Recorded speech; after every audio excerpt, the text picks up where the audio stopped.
You're good. Thank you. Please silence your phone. Blessings. Aloha, my name is Malia Augustin. I serve as the chair of the Nānākuli-Māʻili Neighborhood Board number 36, and I'm calling this meeting to order. Today is Tuesday, February 17th, 2026, 7 p.m., and we are meeting in person at the Nānākuli Public Library and virtually via WebEx. A neighborhood board meeting is a monthly open forum between government representatives, elected officials, and members of the community. Members of the public have the right to submit testimony on any and all agenda items. We have a full agenda tonight, so to keep our items moving, I will go over some rules of speaking. Rules of speaking. If anyone wishes to speak, I will ask that in-person attendees line up at the microphone. Those joining us on WebEx, please raise your virtual hand. When recognized by the chair, state your name clearly for the minutes. Comments must be kept under 2 minutes, official monthly reports under 3 minutes, and presenters under 10 minutes. Sergeant at Arms will be keeping time, so please end your comments when the timer goes off. I will also ask that you conclude your comments. If you speak out of turn or misconduct, you will be removed from the meeting. I would like to remind everyone that this is a community forum, so we welcome all comments, concerns, questions, and even opinions. Be free to share your mana'o on our agenda items, and remember to treat others with respect and engage in the spirit of aloha. We're going to start our meeting this evening with the pule. If I can ask our board member Howells to open us up with a pule for the new year. We were on recess in January, so this is our first meeting for the year of 2026. Everybody, please remove your headgear. Thank you. Father God, thank you for being here, making and keeping everybody safe on their meeting, coming into the meeting tonight. Hope we have a very successful meeting, Father God.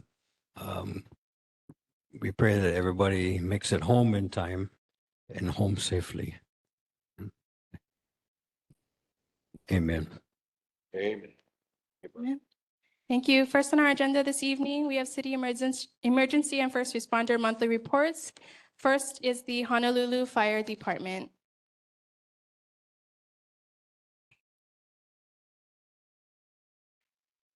None present. Honolulu Police Department. Online. Aloha Board Chair, Malia, board members, and Nānākuli community. Sergeant Fumi Morooka with HPD District 8 Community Policing Team here with your crime stats for January of 2026. So motor vehicle thefts, there were 27 in our district.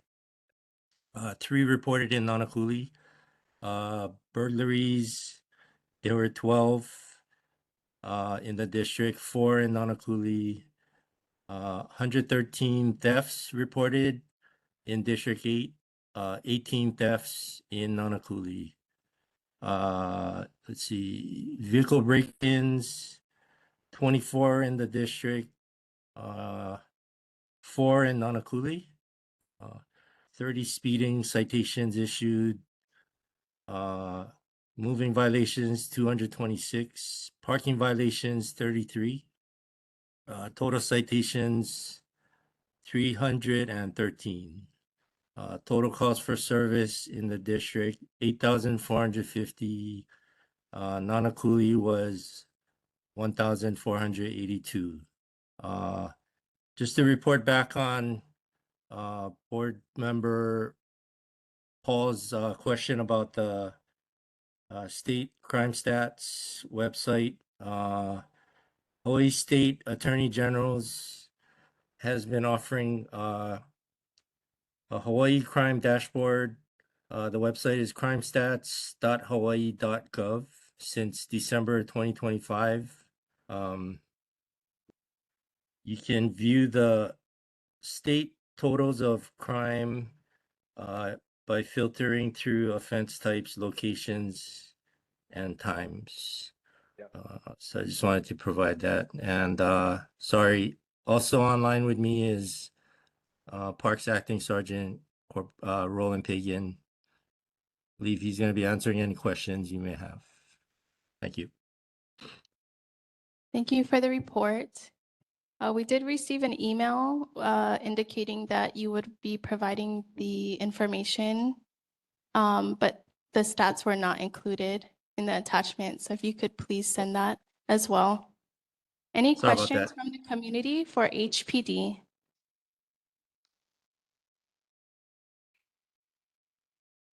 Seeing none, any questions from the board for HPD? Okay, Board Member Manoa. Aloha. I'm actually going to be asking this question to all the departments that present today. We receive, monthly stats from each of the departments. So specifically yours, we're talking about right now. And I'm not sure if you're able to answer this now or just share a general statement. But with the stats that we receive every month, is there a statistic analysis or what is done after these statistics are gathered? Good evening, Corporal Pegman, the Honolulu Police Department. I'm not sure what you're asking in regard to what's done with the stats. We do monitor the stats to look for trends in certain areas, and that's why we provide these certain stats, because these are things that we can actually track. You can't really track an assault or an abuse of a household member because that kind of just happens randomly. But we do track auto thefts,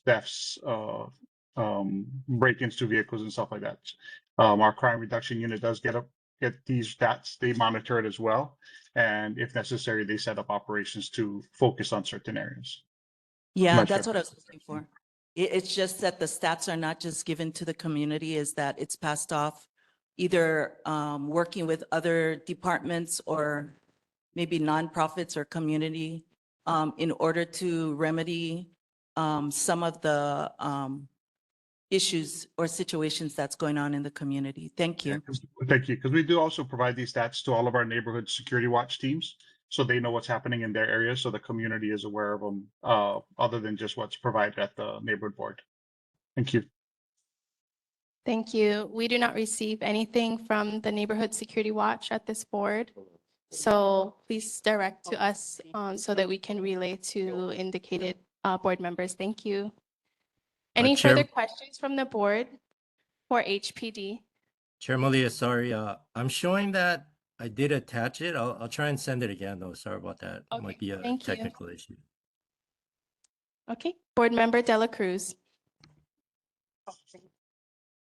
Aloha. This is pertaining today at around 3:30. There were a fight broken out in the parking lot and ended up in causing traffic on the freeway. And I did not see no HPD presence. Is there an update on that? I can look into it. I don't know anything about it as far as what happened with that. If there was no HPD presence, I'm not sure if they left prior to HPD getting there, or if no one called us to let us know it was there. This is in what parking lot was this at? By Sack and Save right across on the main street on Farrington Highway. Approximately about about 3 o'clock. 3:30. Okay, I will see if they have anything, if they even called the police for that. Thank you. Thank you. This is our first meeting since the New Year's, and I just wanted to do a follow-up regarding fireworks, if there were any arrests made within our district in relation to illegal use of fireworks. Thank you. I know there was citations issued, and I believe there was 2 arrests made by our crime reduction unit people, but I gotta go confirm that for sure. I'll let you know. Thank you. Can you remind us of what the current citation fine is for illegal fireworks? Right now for illegal fireworks, it's a court citation, so the violation is actually set by the judges. I believe it's anywhere from $1,000 to I think like $25,000, depending on what they have and what the amount of explosives that they had and stuff like that. So I know our Department of Law Enforcement is also looking for opportunities and ways to go after the homeowners which could include trying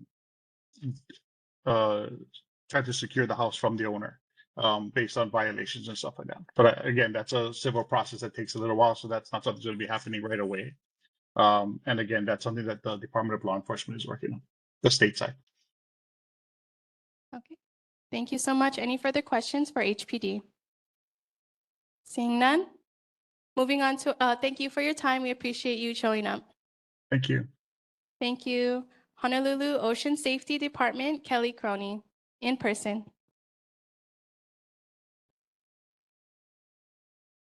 Again, board, thank you for having us here. For the month of January, we had 23 911 calls. I'll give you some of the calls that we had. We did have a CPR case at Trax Beach. We had multiple rescues at Kai Point. We also had a missing lady at Trax Beach. We found her. She was in a parking lot, but it took us about 6 hours to find her. We also had we had a boat that came ashore late at night. Some of our guards went down and helped the people get off the rocks. It was on the other side of Pokai Bay. I don't know if you heard about that. The two people went to the hospital. We assisted HPD in they were trying to apprehend somebody. The person swam out and we helped them, assisted them. We had multiple males fighting at the bathrooms at Maʻili with sticks and a bat. We called HPD for them. Multiple monk seal sightings.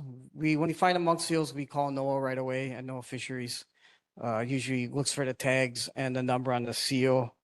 Couple confirmed shark sightings at Electric Beach, 2 sharks chasing a bait ball. And we also had a couple water main breaks at Depot's Beach Park over there. For the surf wise, it's been kind of a slow January. For the board, I made one little mistake. I put all our tower locations and our substation location for you guys. We do have a substation at, Paulina that we use, and they give us access to their ramp.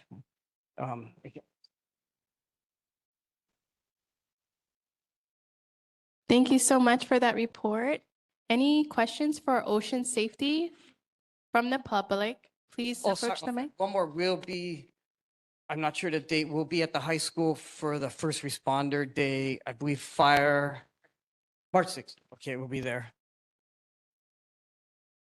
Thank And you. our stats go to our injury prevention specialist. So I believe once a year we have it's like a drowning convention that we bring up our stats and they work on preventive measures.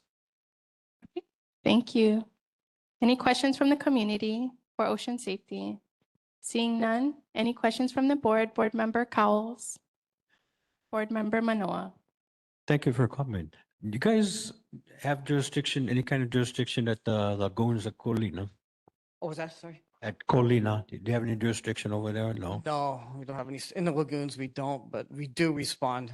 Okay, I was just wondering if you know anything about the drowning at Lagoon 4. The other yesterday. day, The other day. when we got there, the patient was already in the ambulance and they were already doing CPR on him. Aloha. Thank you. I just wanted to say mahalo for your stats and for also explaining it in providing that information for us. Thank you. No worries. Okay, any further questions? Seeing none, thank you again for attending in Thank you, person. We guys. appreciate the update. Stay safe out there. Next on our agenda, we have city official monthly reports. Mayor Rick Blangiardi's representative.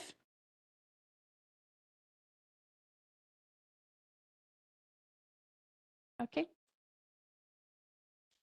So one has been established with our board and is set to be here in our next meeting in March. Councilmember Andrea Tupola, Representative Kika, present in person.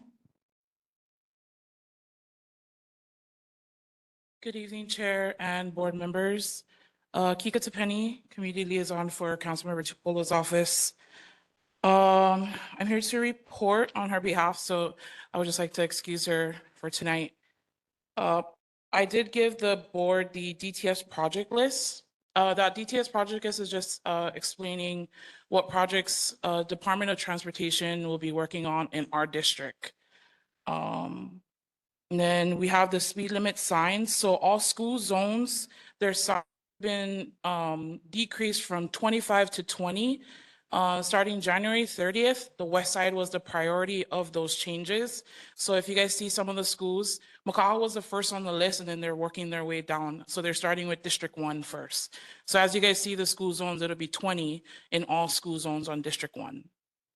Actually, it's going to be island-wide, but District 1 was the priority. For Resol 26-7, I'm actually going to read kind of a small statement, briefly kind of explaining what this resolution is. So excuse me for reading it out, but I just don't want to miss anything and any understanding to it. So Resolution 26-7 is a resolution to end landfills task force. This resolution creates a task force to study how Honolulu can reduce and eventually stop relying on landfills. The city knows landfill space is limited, and continuing to depend on them creates long-term problems, especially for West Oahu. The task force would include representatives from the city, mayor's office, environmental services, recycling and energy industries, labor, and the state. Their job is to carefully study realistic options for moving towards a future with less landfill use. They will review landfill capacity, look at new waste and recycling technologies, study costs and environmental impacts, and identify what policies, infrastructures, and coordinations are needed to make a transition possible. The task force must deliver a final public report to council within 1 year, outlining findings, options, and recommendations for reducing and eventually ending landfill dependence. So if you guys do have any questions, please feel free to email our office. We are asking all boards on the west side of our district for full support for us to move this resolution along. We also have R3 that started. We are working with people from guardrails to Maʻili Beach Park. Unfortunately, people aren't at Maʻili Beach Park, which is a great thing, but we also are trying to look for where they are. Right now, we did have our first R3 at Paradise Chapel. About 20 participants had come, and 2 so far have been housed with Catholic Charities to thank for that. We do have our last R3 report that you guys did request, which we do not have right now, but I am going to be in attendance of the housing committees coming up. So I would also like to have that information when possible. Other than that, I am open for questions. Thank you so much, Kika. Any questions for Councilmember Tupola's office from the community? Please approach the mic. State your name.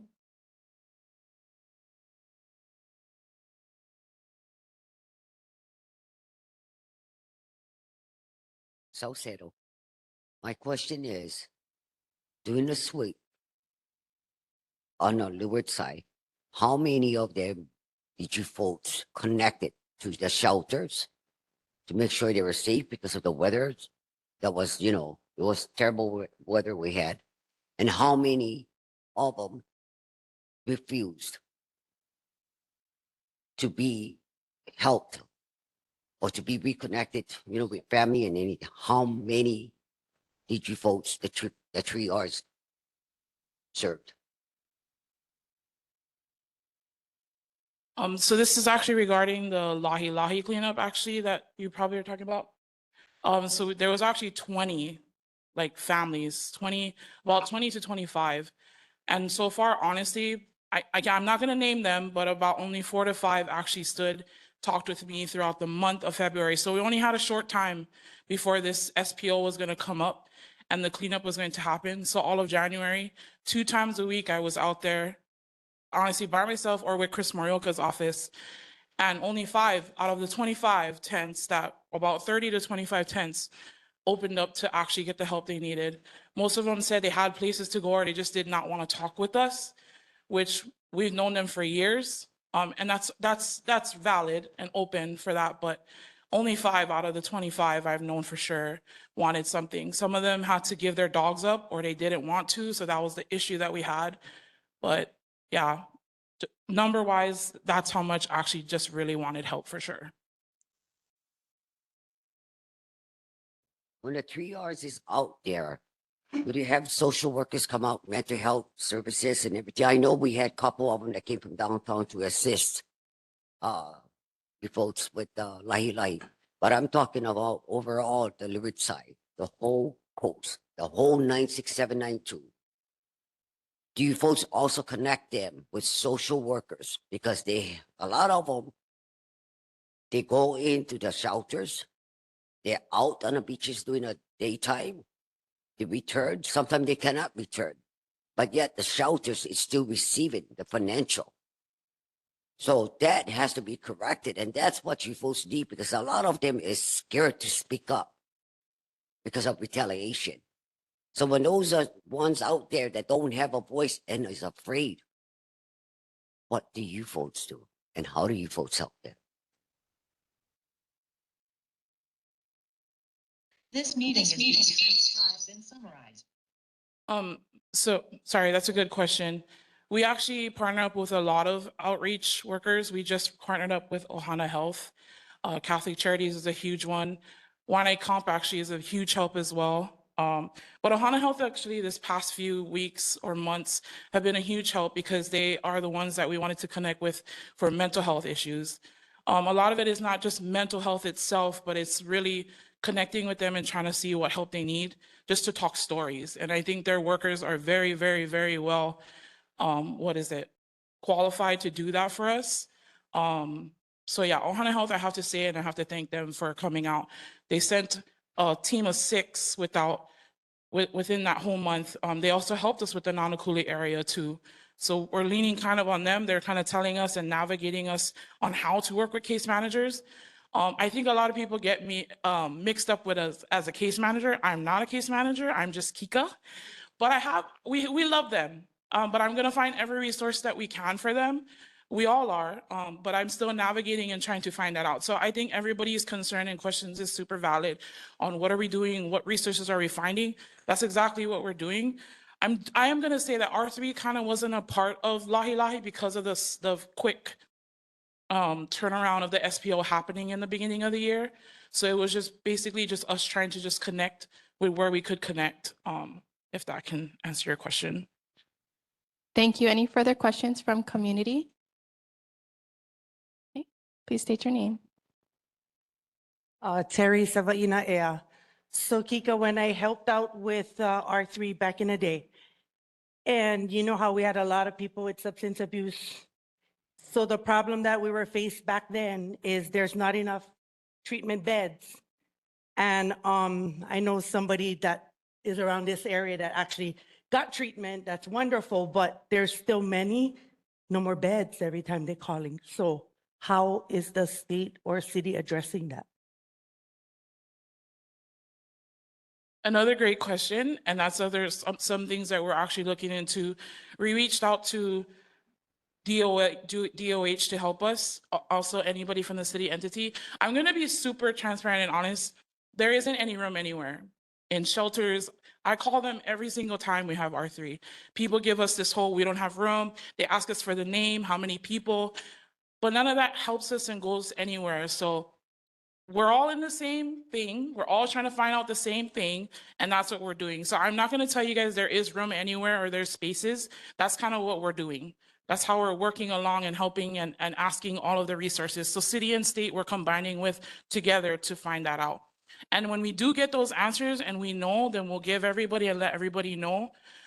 That's why we have data. Data not only counts the people, but it counts the resources that we have. It counts how many people have helped us and who's helping us, where's the funding going.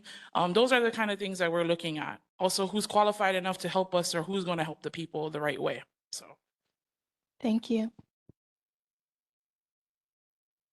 Thank you. Aloha, Patty Kahanamoku Teruya. My question to Councilmember Tupola Kika is the numerous sweeps that she has here, and particularly I see in Nānākuli So my question is, when you have sweeps, where do they go? And you just mentioned we don't have places that they can go.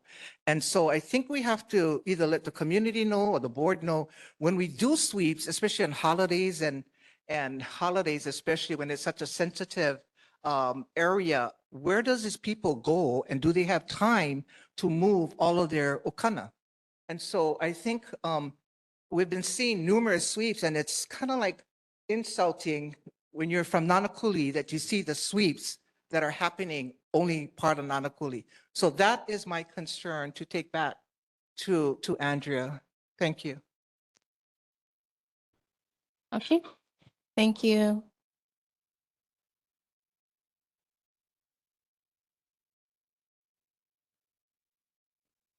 Aloha, Lina Suzuki, Makaha resident.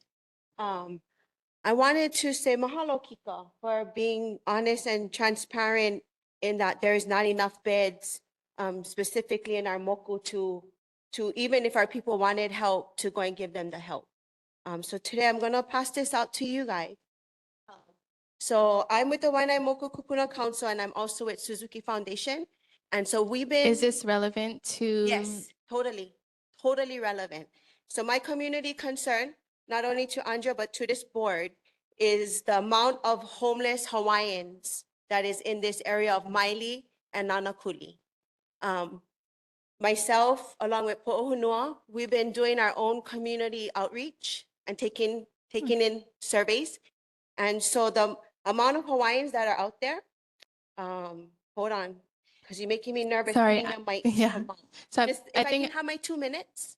yes, if you can address it in relation to Councilmember Tupola. Yeah, And in community concerns, you can pass that out to the board. okay, community Yes. concerns. Yeah, Okay. yeah, thank you. So what I do want to say is that, and piggyback what Auntie Patty said, is that it's kind of sad to see these sweeps happening during the holidays, during when SNAP benefits are being cut, just because there's a schedule or an agenda that maybe, council member has or the city has.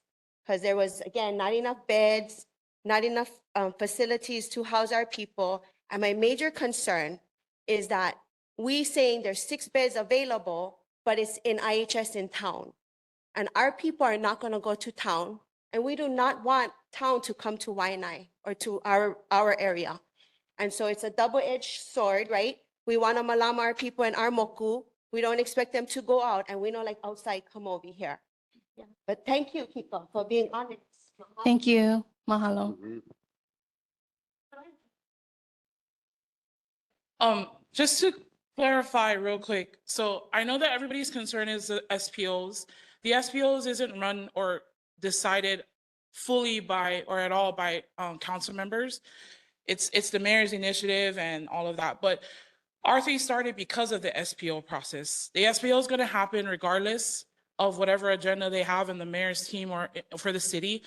But R3 happened because it gives time. If you guys notice, it didn't have SPOs long enough because we would hold that off so that we could spend the 6 months time frame. I know that's not enough, but it's something for us to give the timeline of working with people.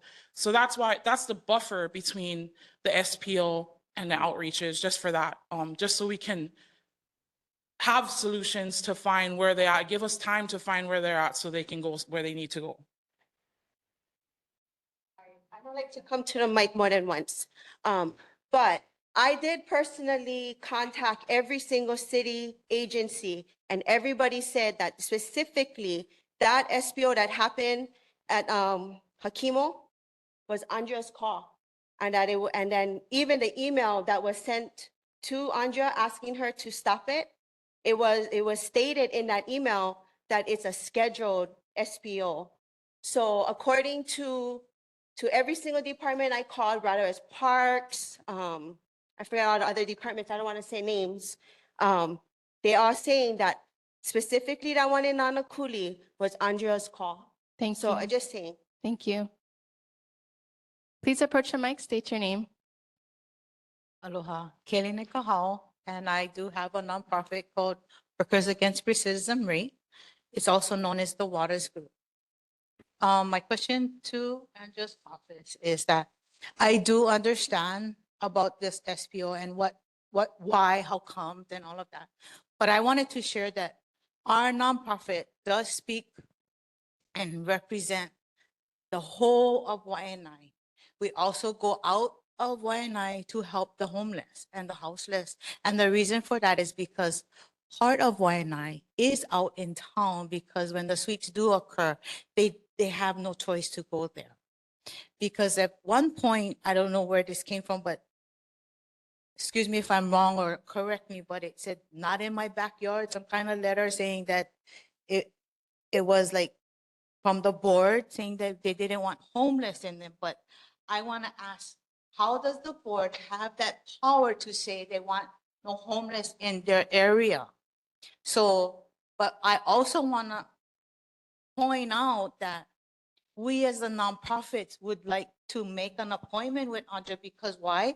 We have a nonprofit here that wants to help the people that are either Hawaiian, non-Hawaiians, and some of these people work.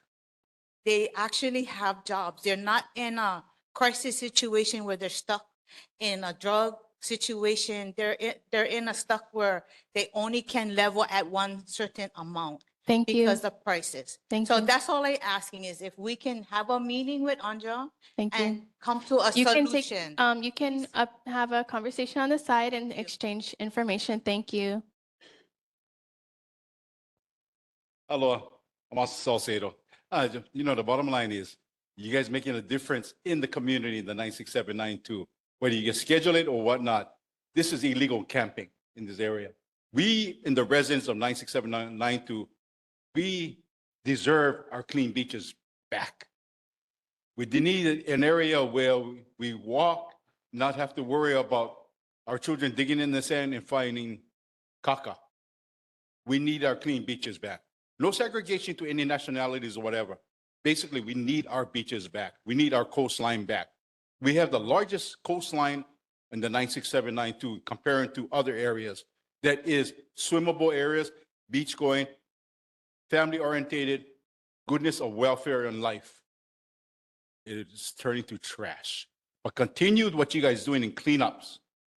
And those have to stop is the ones coming in from the mainland, where we give one back to the mainland gives us back 10, the trade-off. And when we send one back, they have to pay 50% of their travel. Who's going to accept them back in the mainland? So we got to stop them at the gate somehow. That's the answers. How are you guys going to do that? That's the TSA. I mean, TSA guys. So I have to start from there, from the mainland, all the guys coming in. Without that, we're just opening up our gates. But continue cleaning up our beaches. Lahi Beach Park looks better. Okay, no more wooden pallets. There's no fires. For God's sake, there's no restrooms there. So you know they're making caca in the sand. Thank you. Tell Andrea, Salcedo's tanker. Thank you. Johnny May online. Thank you, Chair. Johnny May Perry. Kika, thank you for your help and council members' help in addressing this chronic problem. It's nothing new, decades old, but thank you for the effort. Thank you. No further questions from community. We're going to move on to the board. Board Member Cowles, Board Member Dela Cruz, Board Member Tector. Thank you. Thank you, Chair. Hi, Kika. Happy New Year. Do you know how many veterans that you come in contact with out there in the homeless, when you're doing their homeless check-in and everything else? The reason why I'm asking is because veterans do have free medical. They do have free transportation. We can get them transportation from out here to the Kaka Center, Medical Center in Kapolei. I don't know if a lot of them are not aware of it or they just don't feel like going, but they do have free medical for them to help them. I'm just wondering how many vets have you gotten in contact with when they're checking with the beaches and everything else? Just an estimate, and we can give you the data, but honestly, there isn't heavy amount, but US vets is who we work with, and they identify them clearly for us. So I would say an estimate would be about not more than 20, to be honest, US vets, like valid US vets through US vets nonprofit. Thank you. Board Member Dela Cruz. Hi, Kika. I'd like to run some numbers with you. City and county is the highest for HUD distribution for help our community and our people in our houseless departments, higher than what states give and that. I'm looking at numbers like you said, 2025 in November, and now it's February and only 5 out of that. So are you looking at a family or individuals on that count? I haven't heard any count on Māʻili or the other sweep because total 3 in the past this holiday season, 3 sweeps to my understanding. So out of the 5, you only gave that amount.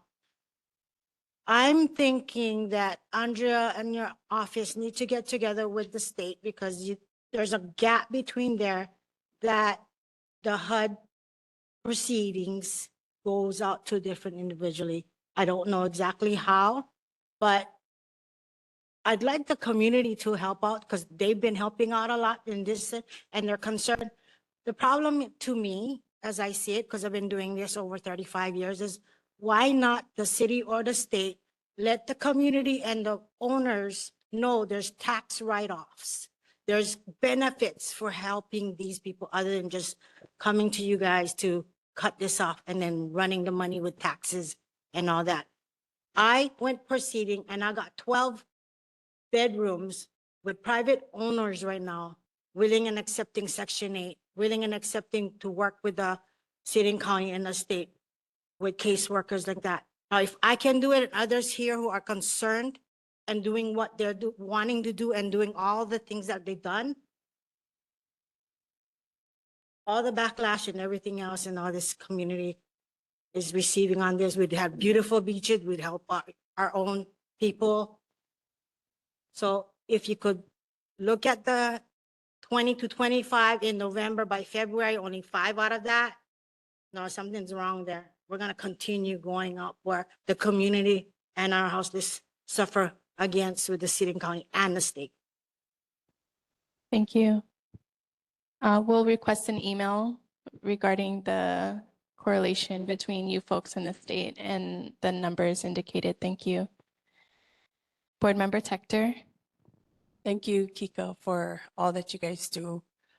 Just to understand that when the Department of Health works with your department, do they give you reports, annual reports that can identify these, I guess, recipients, why they're homeless? And I know it's systemic, I know it's chronic, but if the Department of Health did their part, then we definitely know how to do ours.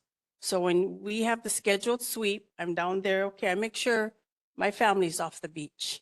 And we all know who our family members are, so we are part of the help too. But in being systemic, that's where the city and county comes in. Put the bathrooms, house them properly so they don't defecate on the beach. But I think the Department of Health owes all of us, the boards, all nonprofits, reports so that we can be part of the help. There's a lack of communication. So if you can get that, that would really help. Thank you. Any further questions from the board? Seeing none, we did receive a request from Councilmember Tupola's office requesting for a letter of support for Resolution 26-7, establishing the End Landfills Task Force. Before all of the board members, we do have a draft letter of which I would like to read just one segment. In 2023, Oahu generated approximately 1.69 million tons of total waste. Of that total, 585,672 tons were disposed of at the Waimanalo Gulch Sanitary Landfill, the island's only municipal landfill, which is currently required under state land use approvals to close by March 2028. The Nānākuli-Māʻili community testified in multitudes requesting the closure of the Waimanalo Gulch sanitary landfill in 2008. Although roughly 80% of municipal solid waste is diverted through H-Power recycling and composting programs, the remaining volume continues to pose long-term environmental and policy challenges. Time continues to go on, and something needs to be done to address this unending concern. For the reasons stated, the Nānākuli-Māʻili Neighborhood Board respectfully urges the City and County of Honolulu to adopt Resolution 26-7 and establish the End Landfill Task Force. And I open this up for the board to make comment. Board Member Myers. Thank you, Chair. Kika, in regards to this letter regarding in support of our board on the resolution, I'd like to ask that Councilmember Tupola advocates and for us to have a neighborhood board member from this neighborhood board, since Waimanalo Gulch and PVT is in our district, to have a seat on this task force. I'd be happy to serve on that task force to represent our community. Back when the Landfill Advisory Committee was convened together in order to determine the select a site. And since we had, again, the same situation, we were able to designate Cynthia Resentis to represent our board. So I'd like to propose that for the resolution as well. Okay. Okay.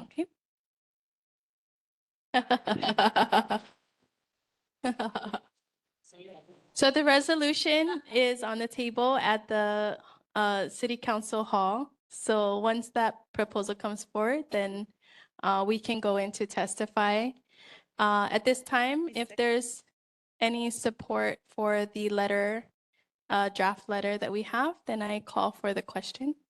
I call for the resolution of this Letter of support. letter of support. Yeah.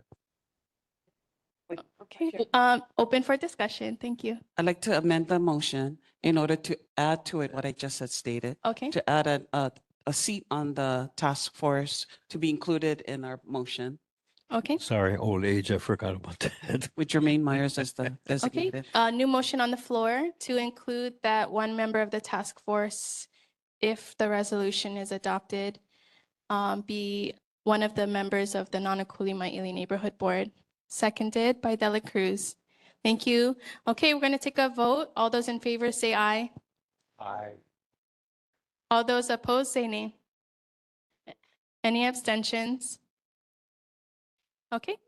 You have a letter of support from the Nānākuli-Māʻili Neighborhood Board for Resolution 26-7. Thank you, Board. Thank you for your time, Kika. We appreciate you. Okay, next on our agenda, we have Board of Water Supply, Kathleen Pahinui, online. Aloha, thank you. I apologize for not being there in person tonight. I just wanted to let you know that we had one main break, and that's for the previous month. I know we've had a couple in this current month that I'll report on next month. It was at 87499 Kula-Aupuni Street, and that happened on January 11th. It was an 8-inch main.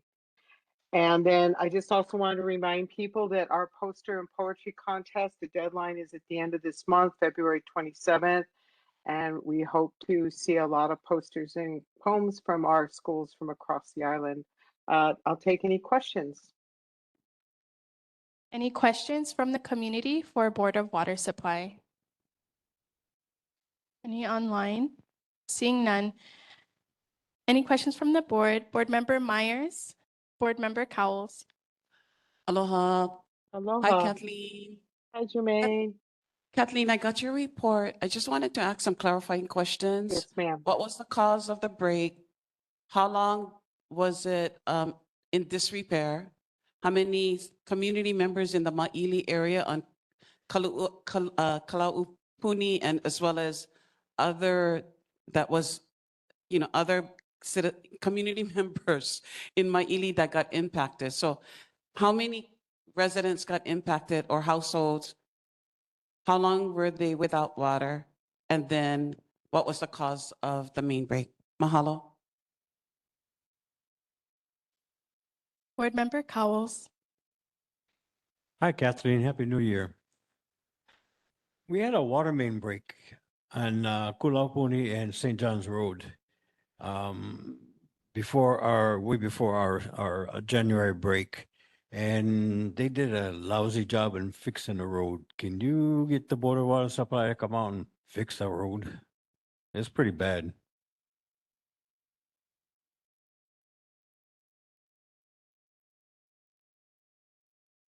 Oh, we may have lost connection. Okay. Unmute, please. I'm so sorry. I muted myself. I apologize. Yes, thank you. Thank you, Jim. We will make sure. I will take that back to the team. I apologize. Thank you. Board Member Myers. Okay, so the main break happened at about 2 p.m. on the 11th of January, and it was fixed by 4:45 a.m. on the 12th. So a little over 12 hours. 63 homes were affected. We did have water wagons and spigots. We had one spigot and we had one water wagon out there as well. It's a cast iron pipe, and we generally don't always know what causes it. It could be a lot of things. It could be age. It could be just a lot of it. Just sometimes it's just age. This is a cast iron pipe, so I'm assuming that the pipe is not is probably fairly old, and I can get that information and send that to the chair. Thank you. Thank Board you. Member Manoa. I have a follow-up question.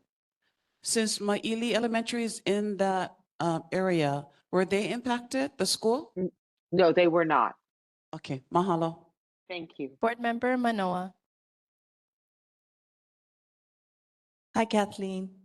Hey, Just Board. wondering when these water breaks happen, and they affect the community, is there some type of, or when the water breaks happen, do they affect the water bills of the customers? No, not at all. Not at all. No, it doesn't. It doesn't end up on, because the water's coming out of the pipe. It's not going to a service, so they don't get charged for it. We just consider that water loss. And then for the time that the residents are, for the time that the residents are without water, is there any type of compensation? For the No, residents? we just, because main breaks happen, we just make sure that we provide water so they do have some access to clean water during the main break. Yeah, I'm just asking because of the increase in the water and the sewer bill. Yeah. That was No, effective there should January be, it 1st. should not affect anybody's water bill at all. And if Okay. somebody feels that something's wrong, they should always call us and let us know, and we'll do an investigation. Okay. Yeah. All right. Thank you. Thank you. Thank you. Any further questions for Board of Water Supply? We start with community and then we do board, but I'll make an exception, sir. You're present. Please approach the mic, state your name. Everybody talking about leaks, huh? Mark my word. I get one leak right now, Kathleen, at home. What she just talked about, $1,000. Oof. I feel like I'm getting double dip. The same water I'm using for flush them. And when Okay, she sir, said, what is your name, please? wait, I'm not done yet. She just needs your name. Mark.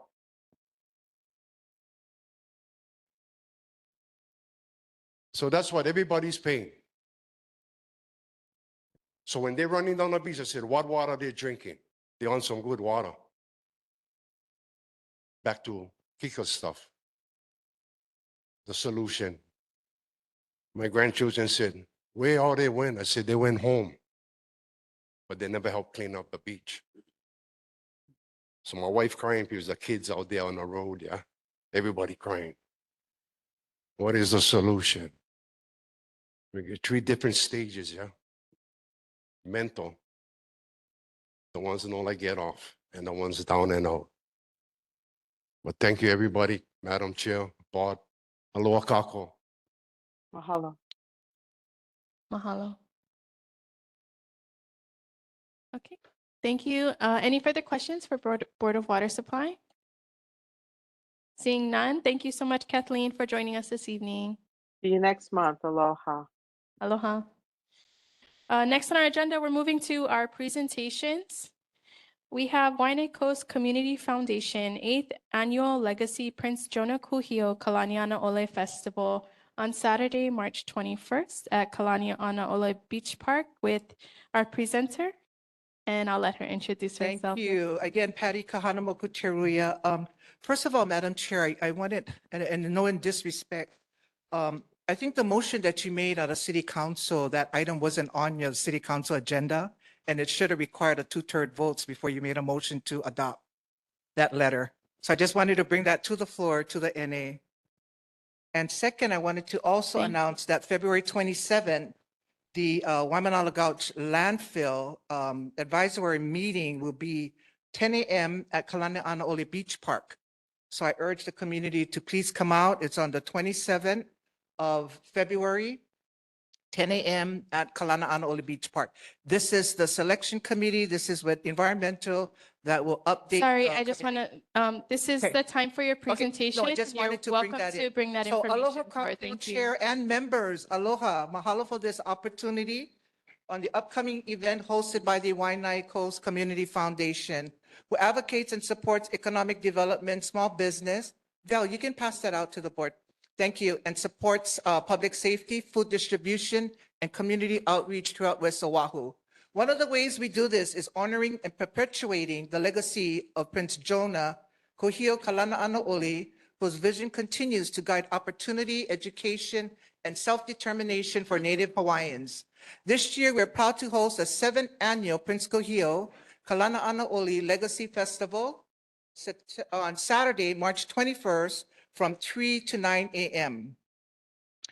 The family event features food booths from communities, community services providers, Ilapaio, West Coast Economic Development, CNHA, HPD District, Ponakeki Library, voters registration, crafts, Mayor's Cultural and Arts with the Wahipana display, and our kupuna tent with the bingo and activities for our kupunas. Mele and Hula, Keiki Village, Kumu Chaz Myers with a lei making, and closing a fireworks show at 8:45 p.m. Our goal is to create a safe, welcoming space and celebrate Hawaiian leadership, culture, while providing economic opportunities for local vendors and small businesses. In closing, I would like to extend my sincere mahalo to our sponsors, community partners, and elected officials who have answered our call and support. Your letters from Senator DeCourt, Representative Kila, Councilmember Tupolo have been instrumental in helping secure grants to offset event costs and ensure this festival remains accessible to the community. Thank you for Chair Terry, who is here today, who also volunteered to donate her time to take care of the stage and decoration. Mahalo to the Neighborhood Board for your time, your service, and continued support. I just wanted to call Carol Telikai my time. Carol wanted to explain this year our kupuna tent, and our goal is to take care of our kupunas. So this is Carol. Thank you. Hi, good evening. Good evening, Chair. I've done the Nānākuli night market, and we've had kupuna activities. So when I was talking to Patty, I said, why don't we have, the kupunas are always asking to do something, and there's nothing for the kupunas. So I asked her, could we have a kupuna tent? And she said, yes. So, we just need the tent, tables, chairs, and the food for them and the activities. So I have volunteers that are helping with the activities. They're going to have crafts and bingo and throughout the night, so 4 or 5 hours, and then they can enjoy the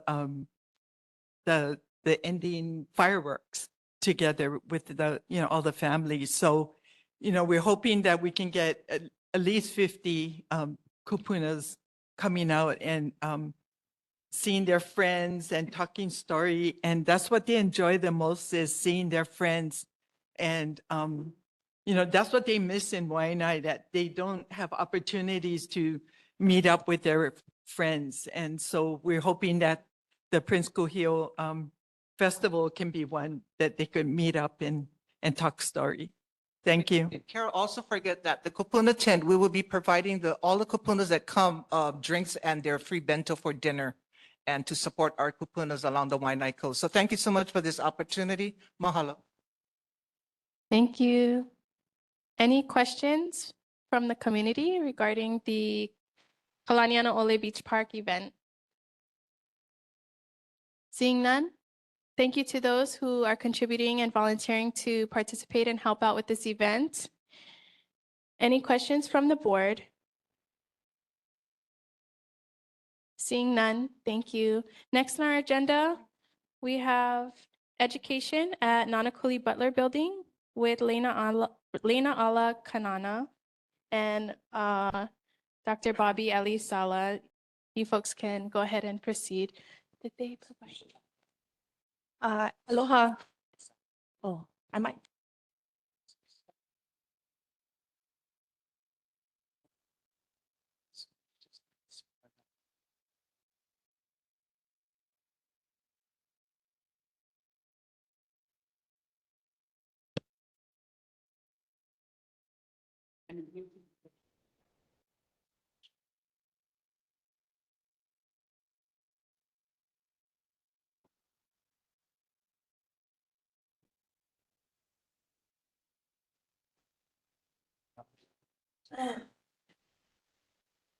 Aloha, Chair and Board. Mahalo for allowing us to be part of the agenda. My name is Lena Alakanana. I'm from the Waianae Coast Comprehensive Health Center. I also brought along with me Bobby Elisala, who is a longtime nurse practitioner here in the Nānākuli area.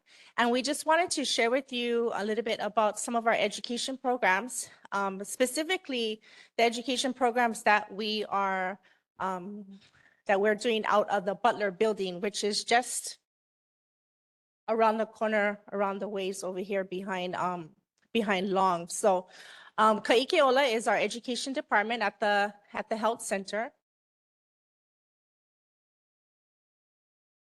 I controlling online, you controlling this, or am I controlling this? Sorry. Technical difficulties. Oh, it's a delay. Okay. Okay. Okay. All right. So just again, Ka'ikeola is really a newly formed education department at the health center. The health center currently has quite a few residency programs, but we really started wanting to start to take our education programs into with our community, our employees as well. So our health academy began its education journey back in '91 by offering the community and the employees just opportunities to advance their careers through LCC. And then later in 2000, we introduced other college courses through the adult school here. We really believe in growing our own, and we've really expanded a lot of our education programs, starting with our Kiki and into high school, and then with our own.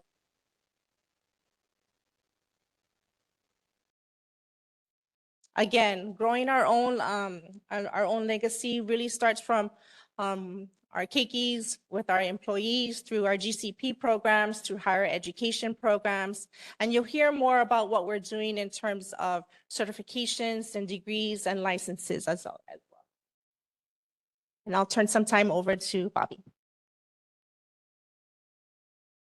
So our next, a little delay. Sorry, our next slide is our current clinical programs. You'll be amazed how much programs we have education out at Waianae Coast Comprehensive. You can see we have CAs, and it's a clinical assistant, patient care tech, medical assistant. We have nurse practitioners, we have CAs, CNAs. I'm not going to read the whole thing. We have bachelor's, we have master's programs, we have nurse practitioner residency, medical programs, which we just started a family medical residency. We also have new programs coming up, and Nānākuli, I'm very thankful to Kaui. We've for years been in Waianae High School, and we started with the CNA program there and other entry-level programs there. But this year we are finally able to get into Nānākuli, and we'll be starting health education there with our medical nurses there. And eventually I want to start a CNA program at Nānākuli High School, where as soon as they graduate, they can get their certificate for a CNA and go out and start working. So these are all things we're partnering with Leeward Community College in Waianae and trying to open some of these programs more on the Nānākuli side now. We've kind of saturated the Waianae side, so we're moving out to Nānākuli now. Also, we have programs in healthcare administration, patient service rep, maintenance, landscape, and food source. So I'm not so involved in those except for the medical. So we do have those, but. Okay, we also just started an EMT cohort. So you guys can look at the stats on there. Finally, we've ended up with 14 qualified students out of all the applications we took. One of the biggest things is they couldn't have any criminal background. They couldn't have any driving, their abstract had to be clean. So it cut our numbers down quite a bit. So right now we have 14 qualified students. We're hoping to graduate all 14. But this is our first class. They're paid for going to school, $5,000 a month.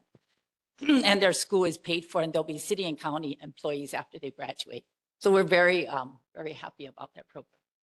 As you can see, that top number there, 220 individuals from across 96792 were interested in this EMT cohort. Now, I don't know if you know, but the nearest EMT college to take an EMT course is all the way out at KCC. That's all the way out at Diamond Head.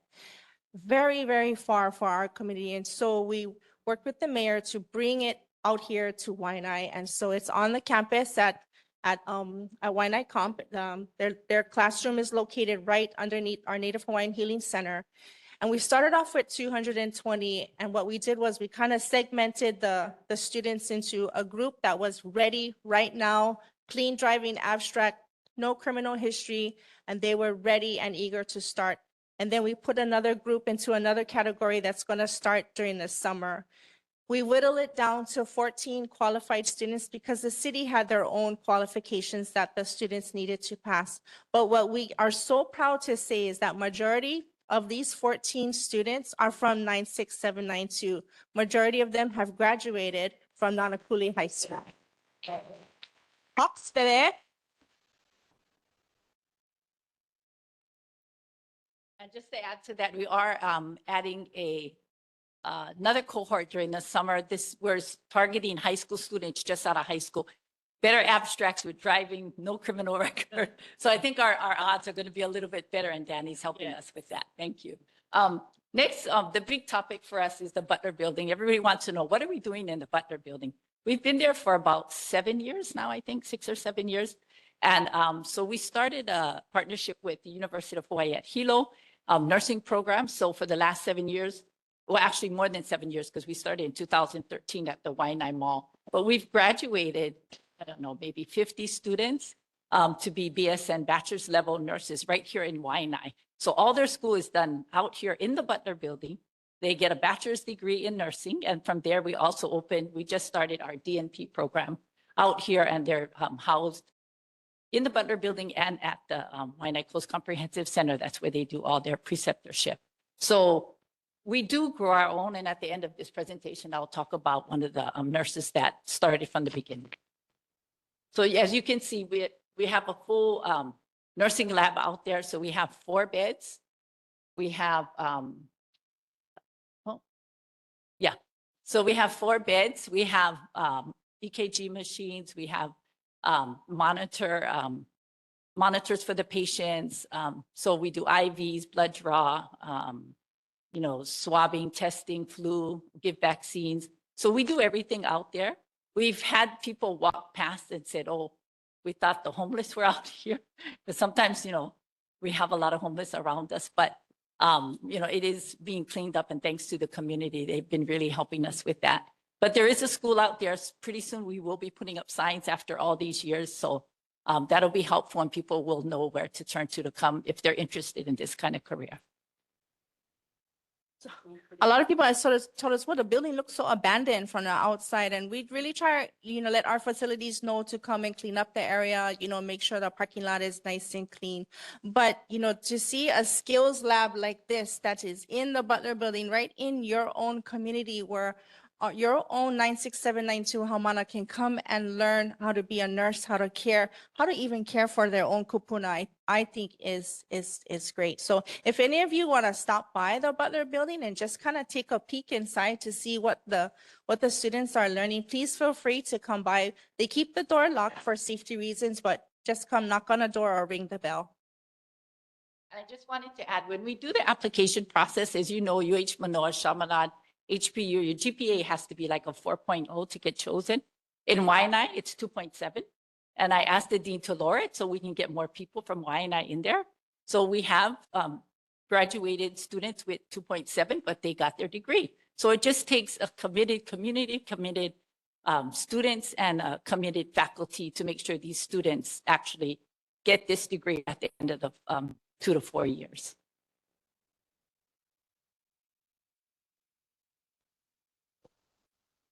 So what's next on the horizon is just a continued expansion of our education programs. We really also want to meet the needs of our Medicaid population, as you know, with the HR 1 bill that is coming up. A lot of changes are coming to our people who are on Quest starting in January. Waianae Comp will probably see about 4,800 people who will fall off Quest beginning next year, January. And so we want to be ready to assist those patients with their enrollment by looking for either courses they can take, volunteer opportunities, or even work opportunities as well, and really continue to fortify our partnerships in the community. And then, like Bobby had mentioned, introduce the CNA program, not only at Waianae High School, but we're so thankful that we got into Nānākuli High School as well. These are the 14 students that is in our EMT program. We have 2 males and 12 of mana wahine there. And lastly, this is our success story of Charmaine. So some of you might know her, Charmaine Ku'ulula'au Pakele. So she came to me as a 16-year-old runaway when I first met her as a nurse practitioner. And she was a little troubled and she wanted to know what she was going to do with her life. So she stuck with us at the comprehensive. She went through a lot of our programs we had at Waianae Health Academy, as you can see up there, pharmacy tech, certified nurse aide, patient care technician. And then eventually she got into our Bachelor of Nursing here in Nānākuli. In 2015, went through that program, worked for a little while at the comprehensive, went back and got her doctorate in nursing right here at the Butler building with a combination of the University of Hawaii at Hilo. So she's graduated, she's a doctor now, a doctoral of nurse practitioner.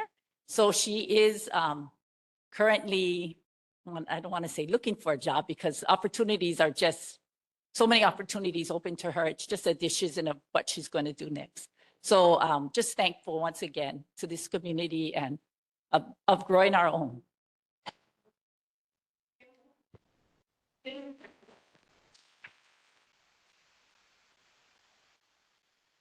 Thank you. Any questions from the community regarding the Waianae Coast Comprehensive Health Center education program for nurses? Online, Johnny May. Chair, Johnny May Perry. Thank you for this opportunity for the community. Hopefully the wages will go higher up. The question I have, I think Waianae Comp owned the former Kaiser building in Nānākuli, and yet you sold it. I don't understand when it would have been much needed for what you're doing now. Yes, we have been in talks with the Department of Education.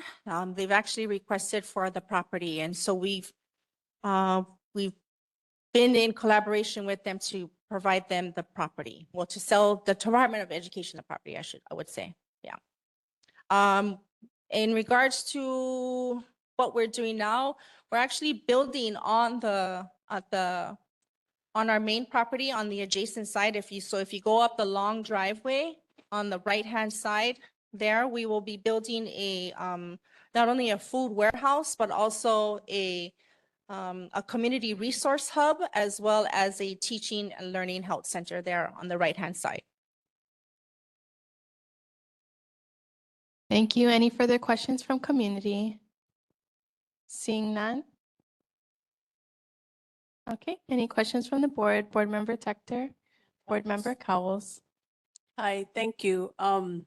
And wonderful program, because I can honestly say I'm a recipient of that. And it got me through the hospitals. I worked at and retired at Wahiawa. They're no longer there. But prior to that, I did the EMT, but that was through UH. And our local people have a tough time. So for them to bring it here, wow, you know, if the opportunity was given to me, I wouldn't have to deal with going to UH and traveling and being overly challenged with a lot of things that they did not offer our local students. So thank you very much. And the question I have is there an age limit, age cap? For the EMT? No, for basically even, Oh, no. you said 16, but No. I'm pretty sure they don't start at 16. No, they don't say, yeah. But they have to be 18 years old and A graduate, at least a grad- graduate, a high school, graduate of high school, yes. not GEDs or, you know, how do you get other people interested? Is it strictly high school graduates? No, not for EMT, because I know one city and county that didn't graduate, but anyway, from high school, but they still went on. So you can go through these programs, a lot of them. Some of them have a placement test. If you meet the placement test, then you can get in. Yeah, so every program is different. Thank you. Thank you. We're at the board at this time, so you can hold. Board Member Cowles. It's Board not Member really- Meyer. Thank you, Madam Chair. It's not really a question, but what people really don't realize, I think, is the Waianae Coast Comprehensive has a lot of good nurse practitioners that work at the comprehensive. And I gotta say that, sorry, one of them, say, she recently retired from the Waianae Coast Comprehensive about a year ago. But my cancer doctor told me if she wouldn't have caught it when she did, I wouldn't have made it. And I want to thank the nurse practitioners department. A very big gratitude on my behalf. But if it wasn't for her, then I don't think I would be here right now. Thank you. Thank you. Board Member Myers. Thank you, Chair. I saw earlier in your report or in your presentation that there are 23 96792 community members that are part of your EMT. Am I understanding that's a current cohort, meaning that they're going through classes right now? No, so we started off with 23. When we first initially made this presentation, we started off actually with 28, then it whittled down to 25 to 23. And then not many of them passed the qualifications that was set by the city. And so it whittled down. Some didn't pass like for health reasons, or they didn't have a clean driver's abstract. And so it kind of whittled down to 14. So we have a solid 14 right now. Okay, when does the program, the EMT program end? It ends in, I want to say maybe May. They just started maybe a couple weeks ago. They have their first big exam that's coming up on Monday, but they're going strong right now. Yeah. So May of 2026? Yes, this year. Oh, Yes, wow. yes. Okay. So my question to you is, would it be possible for you to come back to our board with those community members in 96792 that graduated your program? Our board likes to celebrate our first responders, and I think we would like to give them a certificate, but also for the community members to see, our community to see who have are now become first responders as well. We'll definitely put that out to them. Mahalo. Yeah. Thank you. Board Member Weaver.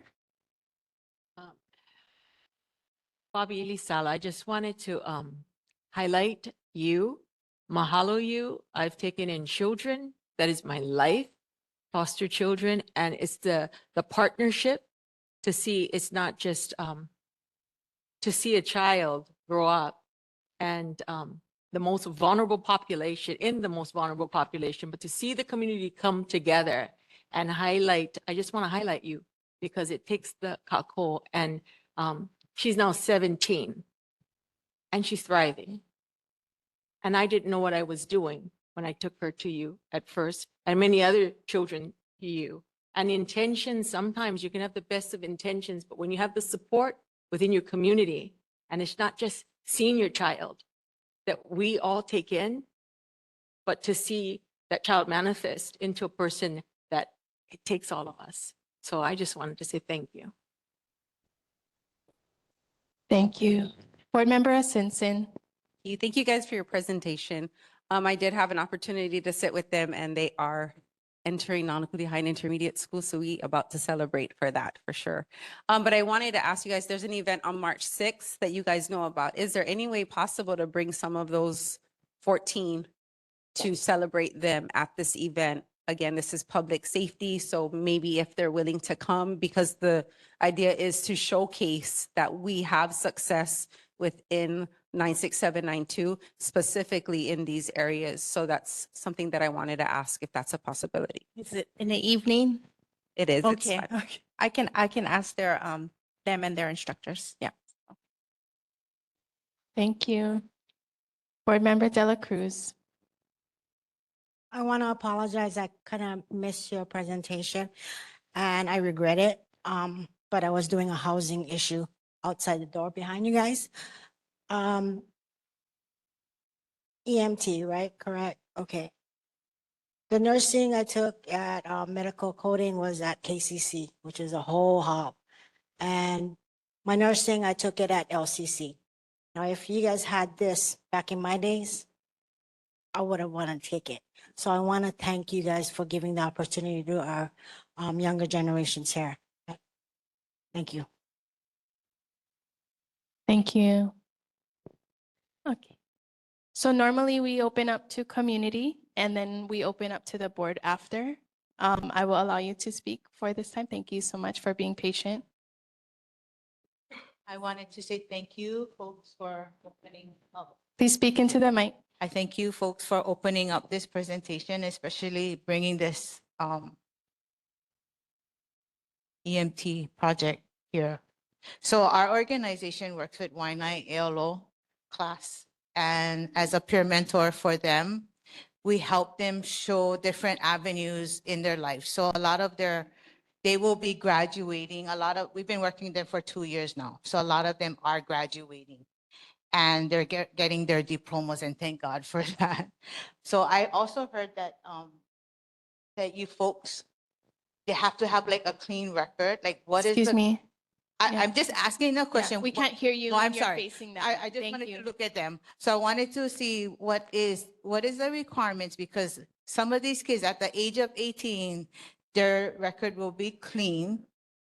And some of them will get we got them IDs, helping them get their driver's license. I just like to know what is the requirement, because they're looking into doing other things than what they're doing now, like getting actual good jobs, going to college, all of these things. So even if we could get something together where we could present to them, I would love this, because their mindset is now like in a place where it's Thank good. you. Yeah. Okay, you both can connect resource and work with the community. So thank you so much for your presentation and update. We appreciate you folks for doing what you do. A lot of our Waianae Moku have benefited because of this, and thank you so much for your time.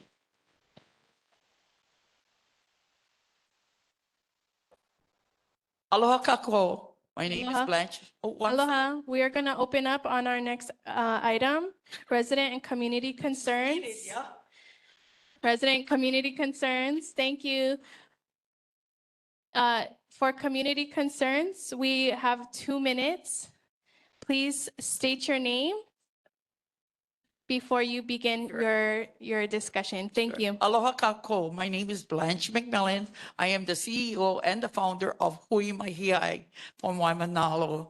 I am here just showing you folks a proposal of what I really want to do. And I want to ask you guys permission, a proposal. And that's what's I'm passing right now. Is to because of the AINA. And I wanted to, the reason why I'm here is to help our people of Waianae yes. To help the people of Waianae, especially our kupunas that we need to help first from the street. So this is why this has been 2 years that I have been talking about to Darius and Andrea Topolo about the situation about that land next to, and that is the partial of the 8700102900 at 87-28 Farrington Road. And I'm pretty sure you guys all know that. It's in the front, across the street of the comprehensive, across of the bridge. And that's the White House used to be there. And what I'm trying to do is get that property and to put people on it. I don't want to talk about money, but I want to propose this to your neighborhood board. But most of all, I want to thank your neighborhood board, your Nānākuli neighborhood board, for giving me a chance to talk about homeless and helping others for all the islands of Hawaii. And what I really want to do is, I really seeing people out there on the beach and on the bushes. It is enough already. It is time to us to bring home the people. If our people will give us a chance for the AINA to give us the AINA so that we can put our people on it. So I would like to ask your proposal, and Mark is the one that you see there. He's one of my worker who's the proposal that you see right there about the housing. I'm not going to talk about any financial. This is only a proposal for the board to decide what can you offer. I'm asking you for that property because I needed to bring it back to you guys board, the Waianae and Nānākuli board. So this is my proposal to all you folks. So what I want from here is to give me a chance and to give the Waianae people a chance to open up to for our kupunas to live peacefully on that AINA that we are proposing right now. Mahalo, thank you very much. If there's any question you want me to answer, I'd be happy to. Thank you. You're very welcome. During community concerns, we don't have questions, but you're welcome to attend our housing committee. Yes, I will be And then going we with her. we will see further. Thank Yes. you so much. You're very welcome. Thank you. Please approach the mic, state your name.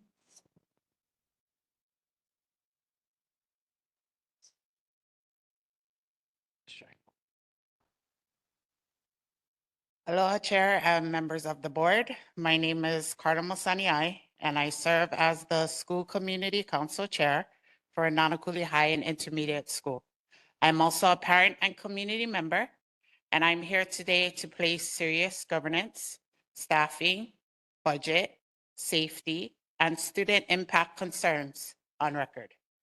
In my role as a SCC Chair, I'm responsible for taking the concerns that directly affect the students and the integrity of the school governance. Over time, parents, community members, and educators have consistently raised questions regarding transparency, leadership practices, and the use of Department of Education resources. Many of these concerns remain unanswered or are redirected without resolution. During our SCC meetings, concerns raised by parents and community members are frequently met with silence, no meaningful discussions, and no documented follow-ups. This pattern has prevented the SCC from functioning as intended and has contributed to growing loss of trust in this process. Educators have shared information regarding academic outcomes, attendance, school climate, and they have asked to remain anonymous due to fear of retaliation, including concerns about being reassigned to teach subjects outside of their credentials. The presence of this fear raises serious concerns about staff morale, instructional stability, and learning environment for the students. The impact of these conditions are most evident among students, particularly students with individualized education programs or IEPs. Some students who require consistent instructional and medical support do not have a properly assigned classroom teacher and are failing behind academically. Students have also raised ongoing health and safety concerns. They report classrooms with little to no ventilation or air circulation, resulting in excessive hot learning environments. These reports prompt my concern as a parent and were later confirmed through written communications from staff and teachers. These conditions have persisted since last school year and still remain unresolved. As a parent, I am deeply concerned that students, including my own children, are expected to learn in conditions that negatively affect their health and ability to focus. Parents and community members have also raised repeated questions about budget priorities, including why are teachers leaving the school? Please summarize. Okay, Thank you. so basically, just for context, I wanted to clearly state the data that I was given. At Nānākuli High and Intermediate, only 22% of students are passing. 55% are always absent. 46% are from the social emotional learning. Across the Waianae Nānākuli complex, 23% are only passing. 56% are absent, and social emotional learning is at 56%. Statewide for DOE, academically, that's 31% that are currently passing. 78% of these students are actually attending school, and 62% of emotional learning is happening. So our biggest question is, why is this happening, and what's being done to improve the outcomes for our students, because it's failing? Thank you.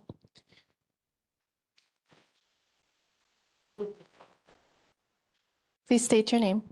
Aloha Board, community members. My name is Charlotte from Aloha Animal Outreach, born on Mono Avenue, was raised on Haleakala. I now live on Pohakunui Avenue. Our nonprofit helps animals in homeless communities throughout the island. And this weekend, we're having a free spay and neuter clinic right across the street at Kawaihona. It's free to homeless and anyone low income. So anybody that's receiving benefits, government benefits, can come bring their verification, picture ID, and we do the spay and neuter vaccination and microchipping right there this weekend, this Saturday. Thank you so much. Okay. Hi, Lena with, hi Chair. I'm new to, I don't really like neighborhood board coming, so I'm sorry for, not really following policy and procedures. So aloha, my name is Lena Suzuki. Again, I'm a Makaha resident. So my community concern is the amount of homeless Hawaiians we have in the Nānākuli-Māʻili area and the lack of emergency shelters that we have available. Since November to now, we've been doing our own outreach. Just in the Nānākuli-Māʻili area, 69% of the people that we has identified as Native Hawaiian. 20% has identified as 55 and older, and 5% has identified. Well, we did the research and they are DHHL waitlisters. So in September of 2024, me and along with other members of the Waianae Moku Kupuna Council attended your housing and zoning subcommittee meeting. And at that time, and in here you're gonna see a Kauhale project. At that time, we presented that flyer to the chair with the parcel number and the address that Auntie had just stated.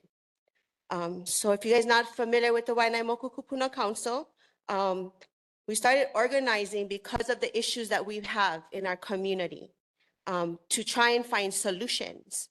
So one of the solutions that we're trying to work with, and this is why we reached out to Auntie Blanche, is Kupuna Kauhale, and support also, we support Pohunua Waianae, Kealoha West Oahu, US Vets, any of them, any of our outreach workers that you talk to them, because we do talk to them, they're gonna say that we have lack of housing. And so Nānākuli has no emergency shelter. In our moku, we only have US beds. They are always full at, for singles and for couples, and there's always a wait list. Sorry, Jermaine, you Paul, you, we Paul? Okay. I'm sorry for my telephone. Okay, okay.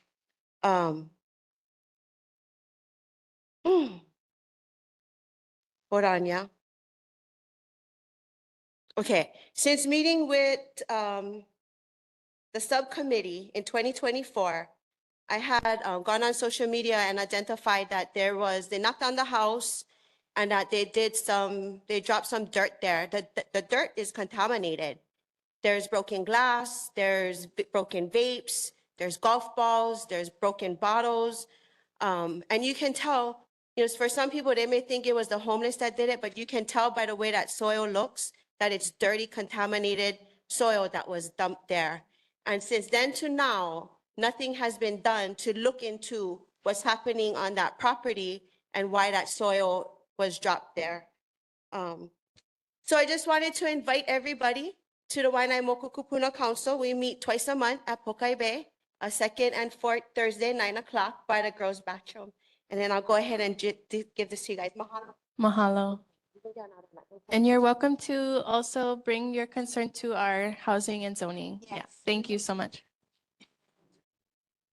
Hi, thank you. Please state your name. Aloha mai. Kimberly Haupa, aloha chair and board members. Aloha everybody out there in the audience. I don't have a paper, but I've been listening to the news. I think I heard Department of Hawaiian Homelands asked for $15 million to do geothermal research. Waianae Valley Road, and I think up Homestead and Lualua Valley. I think that's a concern for them to doing that. So I brought that to the board this evening to see what the board's position is with that as well. I'm Kanaka. I don't want them to do geothermal in my backyard. And if they do, well, I hope they hit a fusion and it'll blow up the whole place. Quite frankly, we should be concerned about that. And regarding, we had a storm. Homeless people were displaced over the weekend. I was looking for our Governor Green to make an announcement. I didn't see anything on a TV, but I understand it went out through social media, which was a very concerning to me because usually something like that would have been on the news. I thought it was on social media, which was a bad thing to do because people were left homeless on the weekend, our kupunas also. So we have to do something about that. Nobody opened up for an emergency. I think people that were hiding from the rain by the intermediate school were arrested for finding safe places to go during this. This is bad. We don't have civil defense like I grew up here in 1960. How many of you are 70? 75? 77? Well, I am. Okay. So I grew up with civil defense, and we need to get that going again. Or I'm going to say makaha for makaha, Waianae for Waianae, Māʻili for Māʻili for themselves, and Nānākuli. That was really bad. We didn't have an emergency plan, and I think it's our responsibility as community leaders and community members. Mahalo. Kimberly Haupu.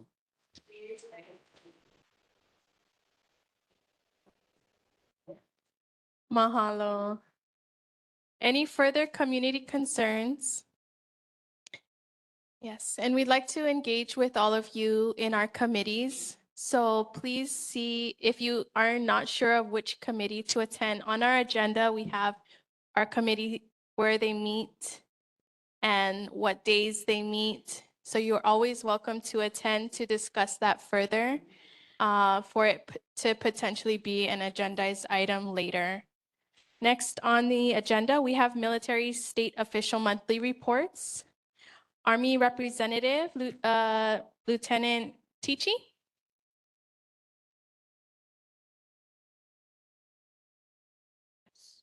Good evening, board members, community members. My name is Major Adam Tichy. I've got 4 announcements on behalf of U.S. Army Garrison Hawaii for you. The first being that our next job fair will be held on March 17th at the Mililani High School cafeteria from 8:30 to 2 p.m. The next announcement is a training advisory. Around Schofield, there will be increased noise for artillery, mortar, and demolition training from 23 to 27 February. The next announcement is the U.S. Army Garrison Hawaii MWR invites members of our community to participate in a Koli 10K run. And then lastly, the fourth announcement is the prescribed burns on Schofield, April 13th through the 19th. And that is to manage the spread of wildfires and enhance the protection of our endangered plants and animals. We will have firefighters remaining on site to monitor all those areas. Those are all my highlights, subject to your questions. Sorry, I apologize. The exit. Any questions from community for the Army? Any questions from the board for Army? Board Member Dela Cruz. I apologize, Coco, for this.